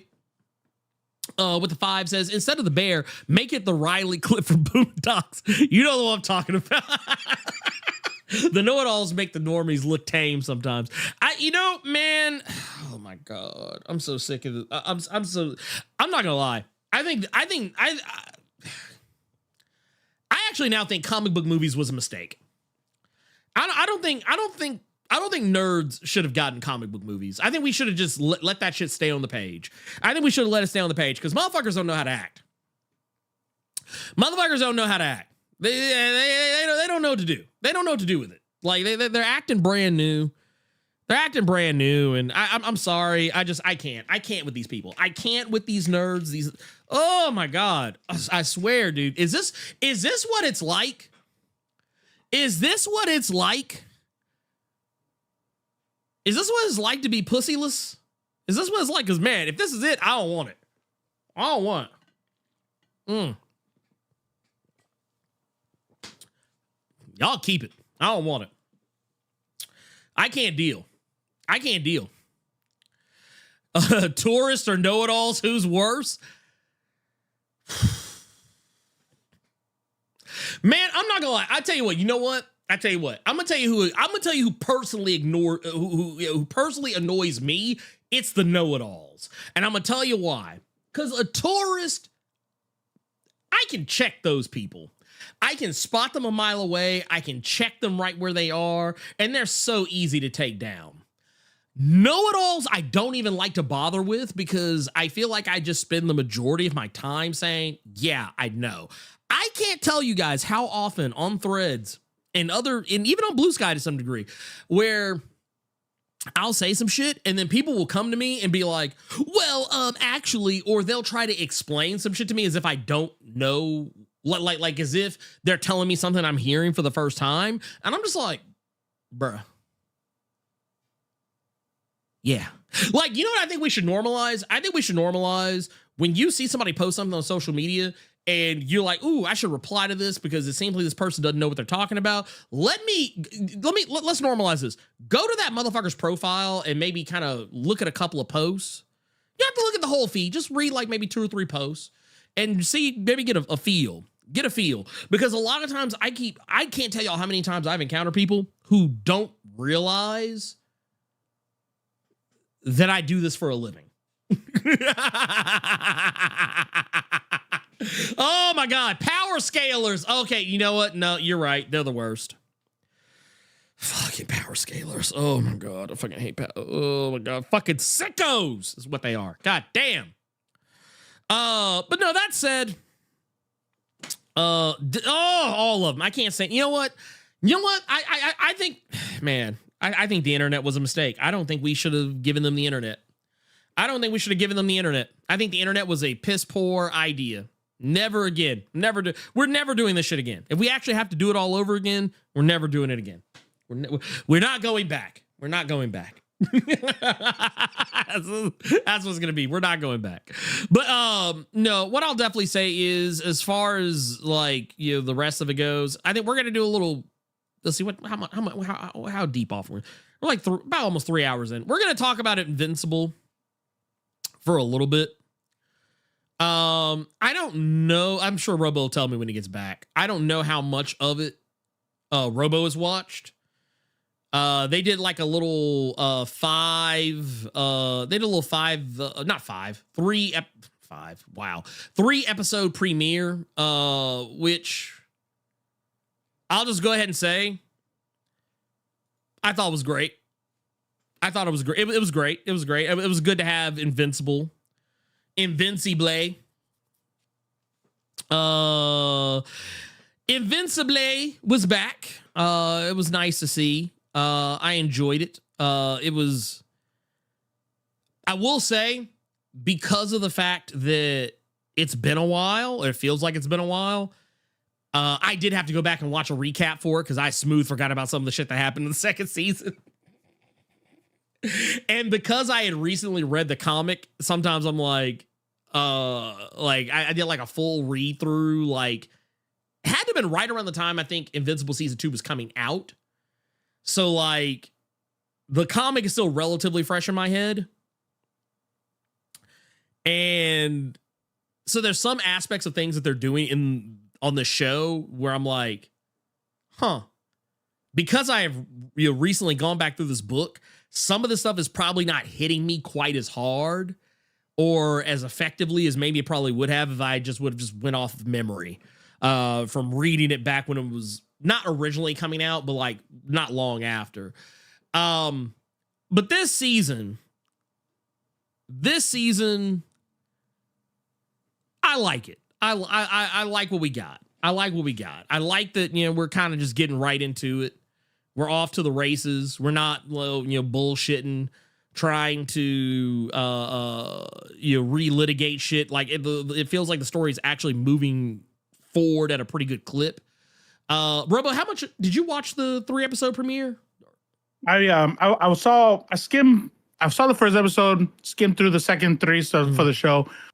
Spoilers are good to go, and I love it.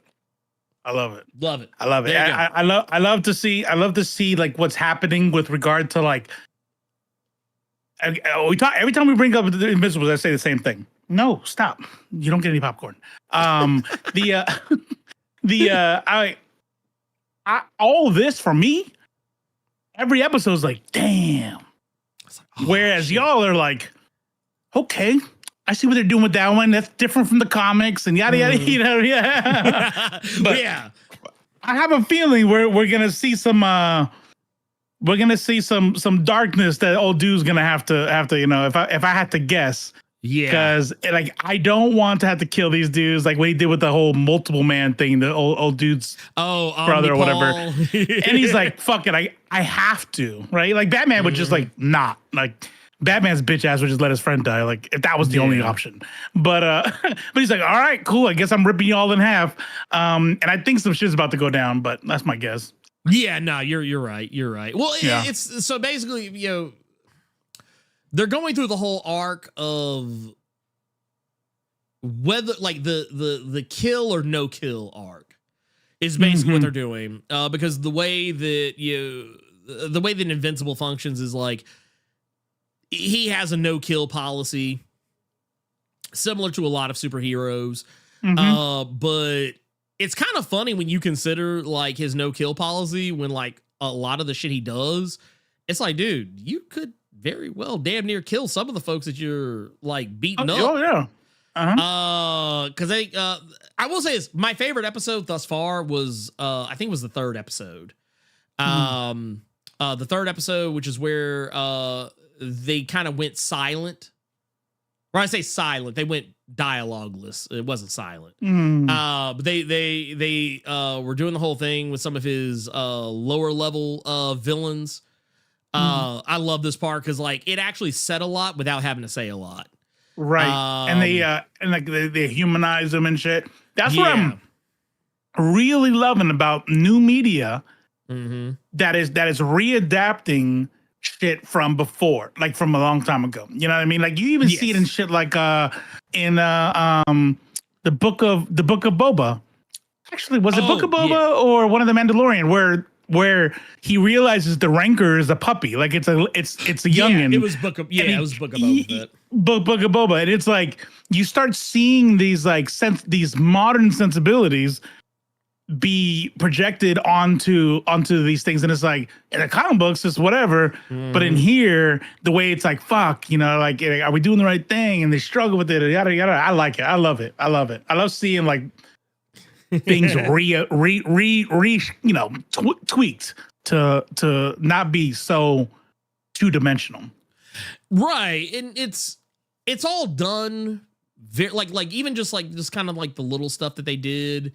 Which, you know, to be fair, like these are two characters from the comics. I forget their names. I'm not gonna sit here and pretend I know their names, but like their characters have popped up like not all the time, but they pop up here and there. And they actually kind of, you know, delved into these characters a bit more than what you normally would have seen. You know, in the comic, actually gave these guys a backstory, made you feel sympathy for them. But also at the same time, you know, kind of took you back to, to, okay, well, what's right? What's wrong? The whole thing with with Cecil and how like, you know, they went back to the White Room. Mm-hmm. And this is a scene I've actually been waiting. This is actually the scene I was waiting on the most for this show, because I remember it from the comic and it's one of my favorite scenes of the entire series is that moment where, you know, he's sitting in that room and realizes that you know, the Reanimen are still a thing. He's like, oh shit, y'all are still out here. Y'all are still, we're still doing this. Okay, bet. And you know, just the entire, you know, fucking notion of, okay, is Cecil out of pocket?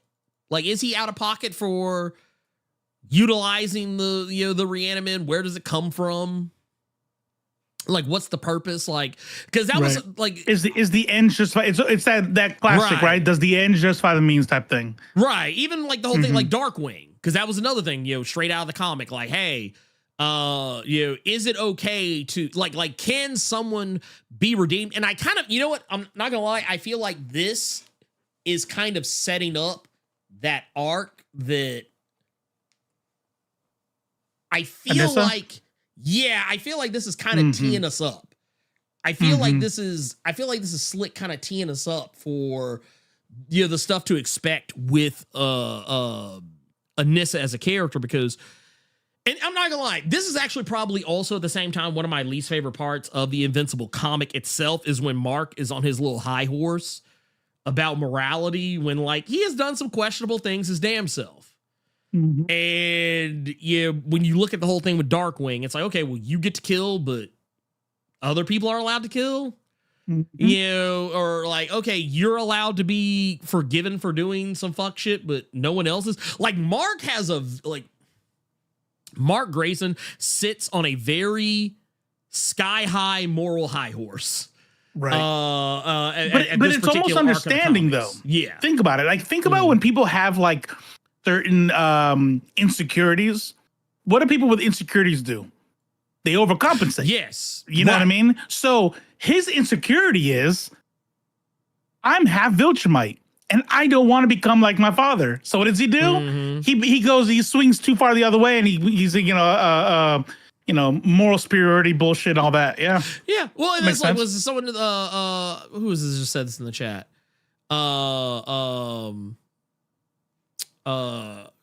Talking about the government, you know, with hackers. Yeah, what they do with hackers. Yeah, this was what Elite was just talking about right here. Yeah, it's the same shit, because like you like remember when we used to believe, when we used to be so naive, like, oh man, this hacker that just like hit the government for like hundreds of millions of dollars, or leaked all these documents, blah blah blah blah, yada yada. Oh man, they finally caught the guy. Man, he's gonna spend like 5 ever in prison. And then you find out later, like, oh, they gave this motherfucker a job. That's right. Well, and we did the same thing with Nazis. Yeah. What was that, Operation Paperclip? Yeah, Operation Paperclip. We were like, no, y'all just come over here and work for us. A lot of Nazis, by the way. Not like 2 or 3, but I would damn near say probably almost all of them that didn't die. Like, if you were of any use, they'd be like, hey, what you know about science? I mean, I got a PhD. Oh yeah, come on in. They even hear what the fuck the PhD was for. They were like, nah, come on. 1,600. The United States too many. brought more than 1,600 German Nazi scientists to come work for the United States. And that's the thing, like when you think about that, like in regards to D.A. Sinclair, who was literally experimenting on people. Like don't get me wrong, Sinclair was a whole ass piece of shit. Whole ass piece of shit. But that is one of the things, and I think it's actually the worst aspect of I feel like I've been saying that a lot. The worst aspect of the Invincible comics is I feel like Robert Kirkman didn't really know how to make those redemptions for a lot of the characters actually play out. Because if you go back, I challenge anyone, go back and read the Invincible comic again. All the characters that are like getting redeemed, they're not redeemed particularly well. Like, yeah, they turn over new leaves, but like, and they become better people, but it's like, they become better people in the absence of Invincible. So you never really get to see, like, you see them pop up a lot. And it's just like, oh yeah, it's been a while. So yeah, this guy doesn't really do this shit. Water under the bridge. Yeah, it's all water under the bridge. Like same thing, like not to give away too much about the whole Anissa thing, because I'm pretty sure they're gonna do it differently in the show than they did in the comic, obviously. But in the comic, she's around, but you don't see her quite as much. And when you do see her, it's like, oh, she's got a husband, got kid, and she's a good person, doing what's right, morally sound individual, not on that Fox News bullshit like she was when she came from Viltrum. And it's like, and it's up to you to just say, oh, okay, I guess she's good now. You know what, though? I feel like I got to give Robert Kirkman a pass, because I feel like that shit has to be, that's all you. Yeah. One person. Plot twists, arcs, redemption arcs. Like, you're gonna fuck up somewhere. Now the show has writer rooms and like, hey, actually, that doesn't make any sense. And somebody's like philosophically, well, shouldn't we do this? You know what I mean? And we can really flesh it out. And I think that's why adaptations, everybody fucking hates that. Not everybody, but I hear a lot of people always talking about, like, just make an original show. Why does everything have to be adapted? Like, what? Because sometimes you can make it better. Well, and also a lot of the times the changes are suggested by the original. Not all the time, but I think I remember watching an interview somewhere, seeing somewhere where Robert Kirkman even said as much, that like, yeah, we had to do this differently because what we did then doesn't work. It doesn't work on the screen versus on the page. And like I said, with the Anissa stuff, all of her redemption happened off panel. Off page, you literally have the viewer's to not gonna be able to do that shit. Yeah, no, you like, dude. If you do that shit on a fucking TV show, let me tell you how fast people will turn on this TV show if they try and do it exactly like the comic did and have Anissa commit sexual assault on camera, and then they just go, oh yeah, don't worry about it. Yeah, it's still a thing for him, but see, she got to go off and do her own thing. We didn't show you this, but she got to go do her own thing. Everything's okay now. Mark's the only one with the problem now. Yeah, totally. Hey, that thing that happened before, like, we're good, right? Yeah, right. Like, it's that type of shit. It's literally that type of shit. So no, I like what they're doing with this. I actually like what they did. Like, to be fair, they did this in the comic. They did give us the backstory on Cecil, but I like the way they actually did it here, where they didn't really. They didn't spend the whole episode doing it. And this is kind of what I was talking about earlier that Marvel's gotten smart about. You don't have to give the whole episode dedicated to a character sometimes to get a point across. What they did with the I think it was the second episode where we see how Cecil got the scar on his face, and and also learning where he came from, like the reason why he has the dismissive attitude towards Invincible. Wanting wanting to be the ultimate good guy, to not want to do morally ambiguous things. We get to see Cecil go through the same shit, where he's like, no, we are the good guys. We're not going to use bad guys. No, we put bad guys away. We don't reform them. And then we literally see how he comes to that conclusion, where he's like, shit, actually, I mean, if they can do some good, fuck it, why not? Right. It's like Right. it's and I like that. Like, we didn't need like a whole season long arc of it. We didn't need a season long arc, but I did appreciate it was done. I appreciate that it was done. I dug it. I actually dug it. I thought they did a really. I thought they did a really good job with this. If there's any one thing that I'm not looking forward to, is Oliver. Like this is the part of the show I've actually been dreading. This is the part of the show I've been dreading the most. Yeah. Because he's not long for this world, right? No. He's around for a while, but like, it's his attitude. Like, when I tell you Oliver's one of my least favorite characters. Well, you hate bad kids anyway. Every time there's like a little shit, like that's the one that gets on your nerve. Dude, every time. and I'm gonna tell you the reason why is because it's not even so much that, because he's not gonna be a kid for too long. But the thing is, like, he reaches a point where he just starts being a douche. So you know how when people become teenagers, they become assholes. It's like that. He goes through that. And but it's like, man, I really hope that they don't make him be like a douche for super, like, because eventually he evens out and he becomes a more likable character. But yeah, Oliver is probably one of my least favorite like supporting characters in the whole comic. But yeah, I woo, man, I can't stand that little boy. Yeah, but once he like goes off somewhere, like he kind of gets his shit together, and then it's just Mark who gets on my last goddamn nerves. But but I don't know. I'm curious to see how they're gonna do it. It's just, I don't know. How far away are we from a Black Invincible? A season. So maybe next season or a season after next? I take it back. We might be a season and a half. I don't know. It depends on how they do Conquest, because clearly he's on the show because they cast somebody to play him clearly, but they redacted who's going to be playing him. But like still, I feel like we're going to get through that this season because they move really fast. They move really fast. So it could be next season we get a Black Invincible. Okay. Maybe. We'll see. I look forward to it. I look forward to it all the time. But I like, honestly, the moment we got this costume, I knew what time it was. I was like, okay. I know what time it is. It's about to pop off. We're about to get there. Though I will definitely say, this will tell you how much of a nerd I am. I love that I caught this in a freeze frame. This shot right here. Mm-hmm. Do you know how much I nerded out when it cut to this?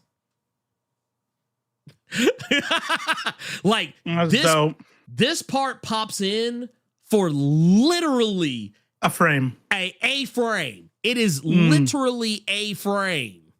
Wow. And I almost shit myself when I saw it. I was like, oh my God. I was like, bruh, dude. I was like, oh my God. Man, I love it. I love shit like this. That's dope. What's wild is they got the 4 volumes of the collected the hardcovers. Hardbacks. Yeah. We made it a thing. The hardcovers. And I don't know what it is. I'm like, all right, I'm gonna read these real quick. I'm like, but I said I was gonna start practicing art. I think get some Marvel Rivals in real quick. Oh shit, Ernie needs that video by tomorrow. I'm like, nah, he's like, never mind. Well, I mean, I'll tell you this much. You know what I would do? I'll tell you what I would do. I would read them. In the bathroom? You could do that too. But I would read them and draw while you read them. Draw? How does that work? No, just like as you're reading, just pick a random character. Draw the character while you're reading. Oh, that's Okay. Like somebody I always talk about how like I'm always multitasking. Because my brain is fucked, and it's the only way that I can It's the only way I can survive. It's the only way that my brain doesn't go through like a heat death. Mm-hmm. But yeah, dude, like a lot of times when like even when sometimes when we're just sitting here talking and shooting the shit, I'll be well, you probably can't see because of the way the lighting is, but oh no, I see. Yeah. Oh damn, that's dope. So yeah. I'll be Are drawing. those teeth? Yep. Are those Lots teeth? of teeth. Yep. Damn, that fucks me up. I can't look at shit like that. I'm like, ugh. Well, no, because what it is, like, so basically what was happening, I was trying to come up with a body horror style final attack. Mm-hmm. Mm-hmm. And I started thinking about Shin Godzilla. Mm. And one of my favorite parts of Shin Godzilla is the flower mouth scene, where his mouth just splits open and shoots out a wild ass breath weapon. I was like, that's what I want. But I wanted to do it with a like person. the thing, the Gorgon. Yeah, but I wanted it to be like I wanted to do it with a person. So like there would be like, you know, things. Yeah, I love it. I don't know what it is. You know how people like holes and stuff, like, oh, whatever. I used to think I had a fear of sharks. I used to think that. Yeah. And I always tell people like, nah, I can't fuck with sharks. I don't like the ocean water, da. Mm. And then I went to an aquarium that had a shark exhibit. Oh shit. And I realized something. I don't have a fear of sharks because I'm going through that that little like, you know, the moving. Yeah. So I'm going through and I'm seeing sharks. I see a tiger shark. I even said hammerhead kind of fucks me up a little bit, but not really. You know, I'm like, oh shit. I'm like, usually my heart starts racing and shit. That's not I look up and this motherfucker is coming out there and he's like the fucking teeth. Like he has too much teeth. He can't close his mouth. And and he's just swimming by with his fucking, and I'm like, oh God. Oh no, I think I know what it is. I know what it is. It's not sharks. It's fucking crazy ass teeth like that. And then it confirmed in It, the remake of It, when that motherfucker opened his mouth, I literally, not even joking, dropped my popcorn. I'm like, oh shit. Man. And it just went, I'm like, I can't. I could not. I could not. Is it trypophobia? I forget what for the holes. Yeah, I have that too. I'm not a They make me feel weird. They're definitely like ugh, but I don't know. Yeah, I don't know.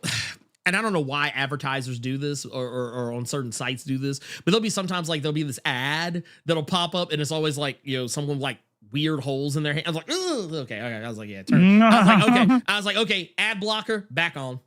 You know exactly why they do that. I get mad and too, because you're right. I mean, I don't know if I have trypophobia, but if I see a fucking hand in an ad and it has all those fucking million holes in it, I'm like, oh, what the fuck is that? And I'm like, I'm not clicking that shit. Somebody might, but I'm not clicking it. Even just you saying it, I was like, yeah. But no, I think they did. I think they did a fan. This is,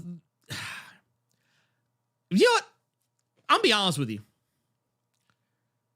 This is such a step in the right direction compared to season 2. You didn't like season 2. I didn't like season 2 as much. I liked it, but like it wasn't like I didn't like it as much as other people probably did. Okay. Largely because of it was all, hey, we're gonna give you 4 episodes, and then by the way, bye. Oh, by the way, y'all gotta wait several months for the next few episodes. I didn't like that. And it made it harder to keep the hype levels, the love, to keep the love going. This season, you know, while once again, you know, they dropped 3 episodes off top. I liked what I saw. I thought it was good. I even liked the little tease they left at the end of the 3rd episode, which is, I don't know how much of I don't know how much they're going to be able to like play into this because of the nature of how it goes in the comic. But like when you get to the end, what is it? It's like a post-credit thing they do for the which they do a lot of those, but I mean for the 3rd episode, episode 3 actually, for episode 3, like they do the thing where it's like, oh hey, who could that be? And it's like, well, you know, if you read the comic, you know, like you know who it is, but like it's one of those things. I wonder how they're gonna play it up because it's something that like it plays out over the course of the entire comic. So I don't know, like, if it's gonna be something they're just gonna like the whole series, every issue. the whole series, like it's like not even like you see it every issue, but like who is it? Oh, it's Old Boy. It's Old Boy from season 2, Angstrom. Got it. And you're like, it's but the thing is, it's something that pops up ever so often that like it's easy to forget about. It's not something that like, it's not a story arc that plays out all in like a set number of issues. It's something that literally gets like sprinkled in over the course of like, God, I think Invincible was 140. Yeah. Like it's something that's sprinkled over 144, like, well, not 144 issues, but like from the moment that Angstrom's defeated in the comic, like whatever remainder number of comics, I think it was like around issue like 30 something, 40 something, all the way out until 144. Like it's something that gets played with like over the course of that time frame. But once again, they could do it differently, and I don't know how they're going to do it. But like whatever they do with it, it's going to be interesting. It's going to be interesting. So I like what they're doing, and I can kind of see now what Robert Kirkman was talking. Well, no, I can see what Robert Kirkman was talking about. How like, oh, we could go for like 7 or 8, 9 seasons. I can see how they could do it now. I can honestly see how they would do it. But because Invincible's complete, right? Yeah, it's done. It's been done. It finished like 5 ever ago. They've been going back to it recently, with the Battle Beast stuff that's gonna be coming out soon. But yeah, it's been good and done. No, Elite X1, you are not. I know. Ernie doesn't want it though. What, Irredeemable? Yeah. Like if they give me another evil Superman, I'm gonna flip the fuck out. Well, no, you know what it is? It's I wouldn't mind seeing Irredeemable, but it's just like the story. Yeah. Yeah, I like the story of it. So I mean, I would be down for it. I would wonder how they make them different from Homelander. Well, not even just that. Like I want, like, okay, so the whole dark superhero, or not dark superhero, but like, oh, hey, we have our, like, okay, there's a trope and it's called our so-and-sos are different. I can only do so many of those. Right. It's like, hey, our superheroes are different. It's like, after a while, I'm just kind of like, no, not really. They're just like everybody else's. I've played Injustice before. I've seen how this goes. Well, especially when you add, I would say actually Injustice's Iron Man is Superman is might be one of my favorite evil Supermans. The problem with what's his name? Irredeemable, but I forget his name. The Plutonian, is the way that he is so insecure and unhinged. You would have to go like damn near horror. Well, yeah, you would have to. Or the character would be indistinguishable from Homelander. Anyone who watches it on TV would be like, "That's okay." So we're doing the Homelander again. What's going on? Well, just because of the insecurities and shit, Yeah, no, I can see that. I can see, like, really what I want, if they do it, yeah, if they did it, I wouldn't want them to, you know what, if they did it, you don't do it live action. I think that's kind of something that I'm like, don't do a live action. I don't need live action for everything. Just, let it be as ridiculous and silly or hardcore or whatever as it was in the comic. Don't try to do it in live action and then try and dumb it down for a mainstream audience. Like, let's let it be what it was. Not only that, not even about the mainstream audience, but the budget. Like, I'm like, look, man, if the core of your story is fantastical with powers and shit, if your shit's not bought by Disney, I don't want you doing it live action. No. If you can't afford to give me, like, to do it justice, where you have to, like, we can't really do that because it's too much CGI, it's too expensive. Don't do it. Animate that motherfucker. Honestly, I think animation is something that gets slept on. Mm-hmm. I think it gets slept on. I think people need to get away from that. Yeah, people think that, it has to be live action for me to take it seriously. No, I think actually, if there's any one thing I've learned over the years is that at least with animation, you can kind of get a little more buck wild. Right. And I think that like people also open themselves up a little bit more to be wowed. Whereas I think with like live action, you almost have to reinvent the wheel for people to not turn their nose up at it.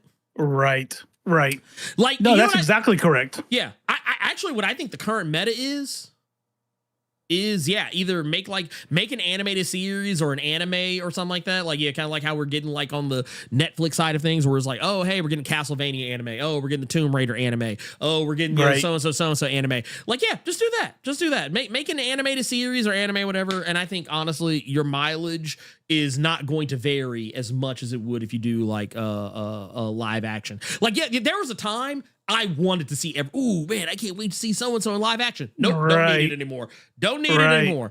Like I'm gonna keep it a buck with y'all.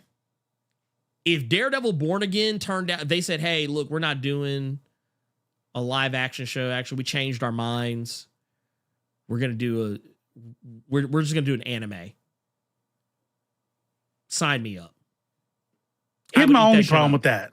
Here's the only problem that I would be like, because I am invested in the MCU and I want the interaction. Oh, no. 100%, you know what I mean? 100%. Yeah.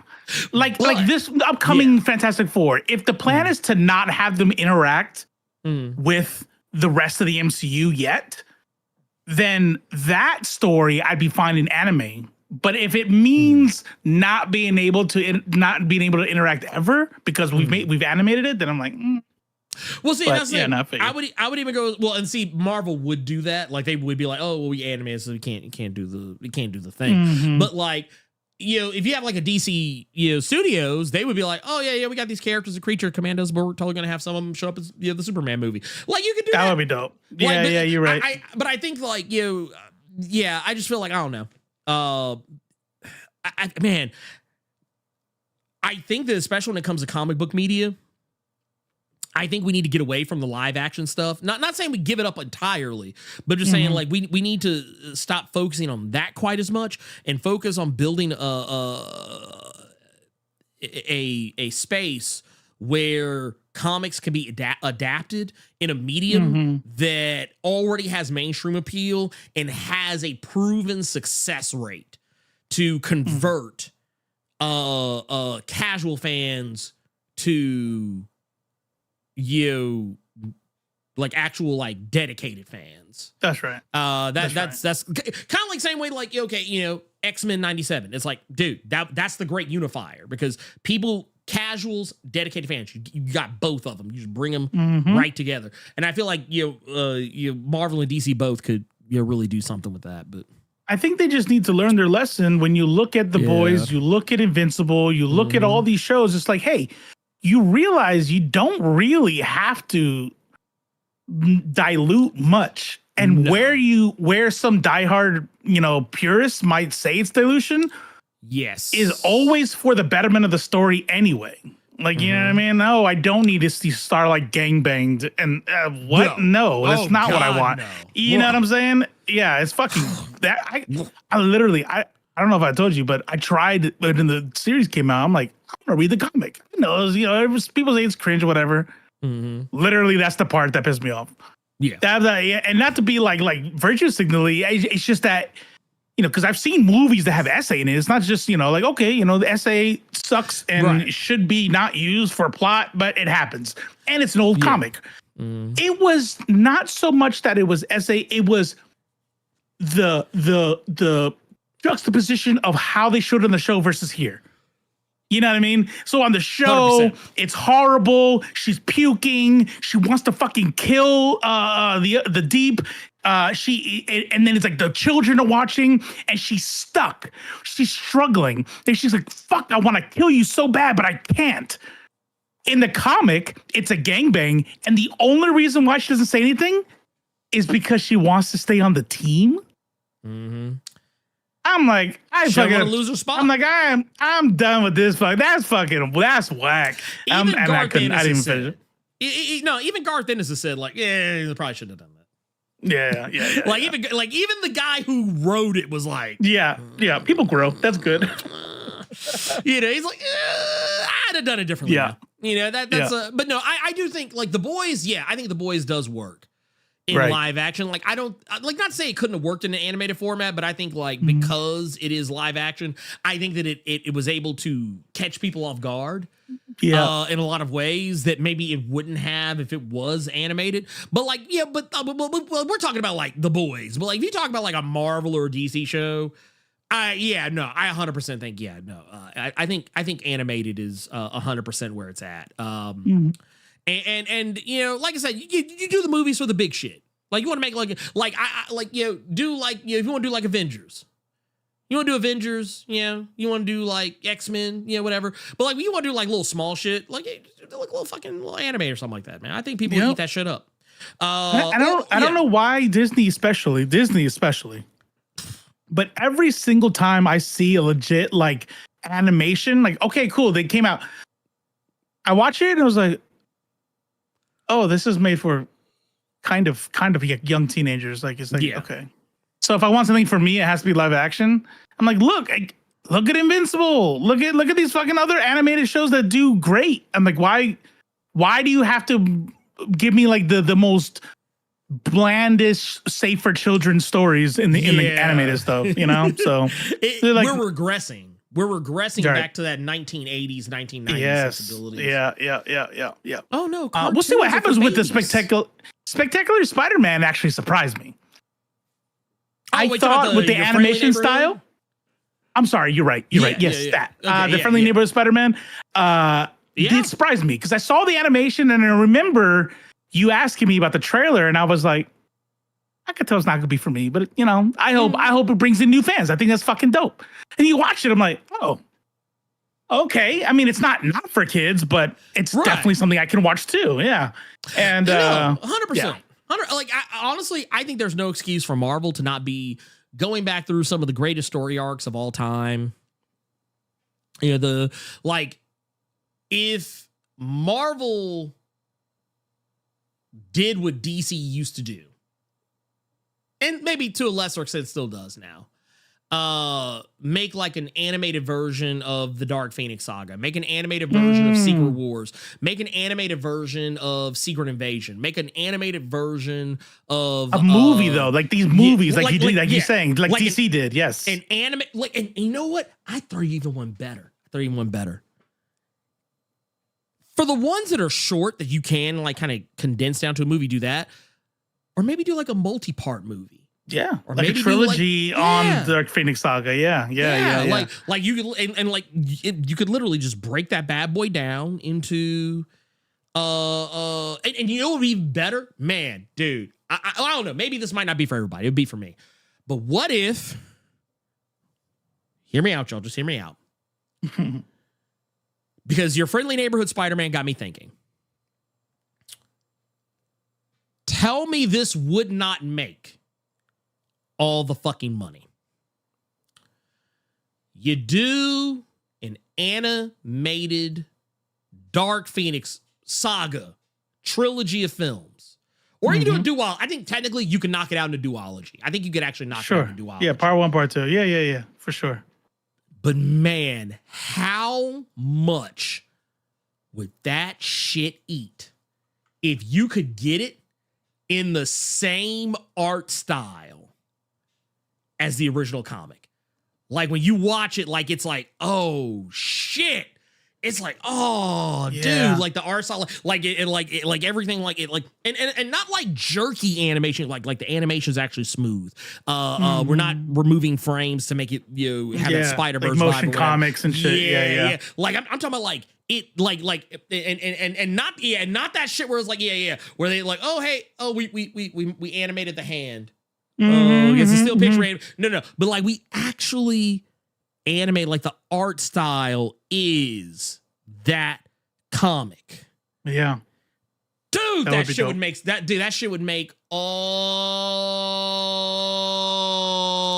the money. all the money. And here's the thing. You can do this too, because we talked about this with Invincible. I saw someone just bring up, was it Jonathan Cantress brought up, like a Civil War animated. Okay. Civil War animated, but then check this out. Civil War 2, the good one. Almost. Oh my God. No, what we do is we do Civil War 2, tweak it a little bit. Like you can do that with all of them. Like go back, make it better. Yeah. Tweak the shit that doesn't work. Mm-hmm. Like just tweak the shit that doesn't work. Like you say, hey, let's maybe, how about we don't make, like, okay, we'll have Captain Marvel be aggro and acting out of character, but we're going to come up with more reasons as to why this is the case. So it actually makes more sense. And in the areas where like it doesn't make sense, we'll try and figure out some kind of way to maybe clean it up a little bit. Right. You know, or whatever. Because that's literally the greatest sin that comic commits, is that it's like, okay, so we're just going to sit here and pretend that this is how she normally acts. Okay, cool. Mm-hmm. All right. Okay. No. She is prior military. I guess. Yeah, I guess it's that. I guess she's a feminist. But, which she is, but still, that's another story altogether. But no, I think, honestly, I think that's the show. I think that's the show. I think we did. Yeah, that's good. I think we got it. I think we knocked it out. We're not gonna do questions or call-ins today because we went way over. We actually went way over on two segments actually, to the point we didn't really talk about Invincible quite as much, which I was okay with. I was fine with. But I will say that tomorrow, I believe I have it under good authority that you'll be able to catch a stream from Left Face. Left Face TV, I believe. Is that accurate. Is that a thing? That's accurate. I think I've been on it, doggone it. Man, this guy. The Mondays and Fridays, I think I got my groove. I got my groove. And even Maneater was like, when Laoshi was going down on Wednesday, and she goes, "You should stream to it." I'm like, nah, I'm not breaking it. It's like, it's just a perfect gap. It's like Monday gives me all week to get prepared for Friday. But yeah, tomorrow's Friday will be, he's going to do a mukbang. I do a mukbang on this show. Usually I just fucking down a whole bag of popcorn. Dude. I'm not going to lie, it's made even funnier by something I was watching the other day where that actually comes up.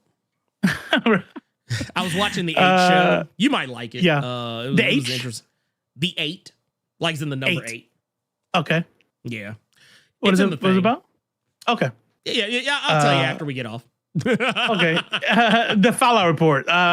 So what I do on Fridays is all the headlines from the week is, we'll go through the ones that catch my eye. Usually I'll even go through my Discord and see what links people are talking about and stuff like that. So if you guys want to bullshit and watch some Pop the Balloon afterwards, come through around 8 o'clock, 8:30. Just look for the notification. Yeah. Make sure notification bell on the YouTube side if you haven't done so already. Mm-hmm. Also, and I think you could do the same thing on Twitch technically, but I don't think people really realize that's a thing. Thanks, take it out. Appreciate it. I will also say that I think Saturday we'll be live. We're actually gonna have a guest again, so you get 2 guests this week.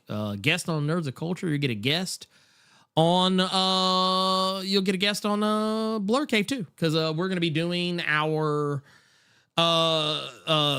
Captain America Brave New World predictions. We'll be doing that, and we're gonna have Danny Quick Jr. on the show to talk about his upcoming comic, The Ace Blade. It's got a new installment coming out, and I get to say I officially did a thing. I get to say that I'm officially a comic book cover artist. Oh shit! This is a comic that I am providing a variant cover for. So I'm officially a comic book cover artist. So we can say that now. That's the thing. So make sure you tune in for that. It'll be good times for everybody. Also, go check out the latest video. Did a video for DC Power #1. So go check that out. I also have a very interesting video about Ultimates #9 coming out tomorrow. And maybe if I can finish it tonight, got to put the finishing touches on it. I'm going to try and have the Sam Wilson video out tomorrow. We'll see what happens. And then, yeah, I got, I'm a little bit behind on a lot of things. So I promise y'all, patrons, channel members, I got you. I promise. I kind of slipped back into some old ugly habits. But I'll be taking care of y'all here very soon. Just bear with your boy. And yeah, I got nothing else after that. Yeah, no, that's it. That's the show. I'm gonna go eat some food. Yeah, shut up. Yeah. The bitch is hungry. Robo, you got anything else? No, that's it. That's it. Fuck it. We out of here. I know somebody got to go to hell though. Oh, no, you goddamn right. So you know what? That said, for Robo of Left Face TV, I am the Blerd without fear. And Donald Trump, you can go to hell.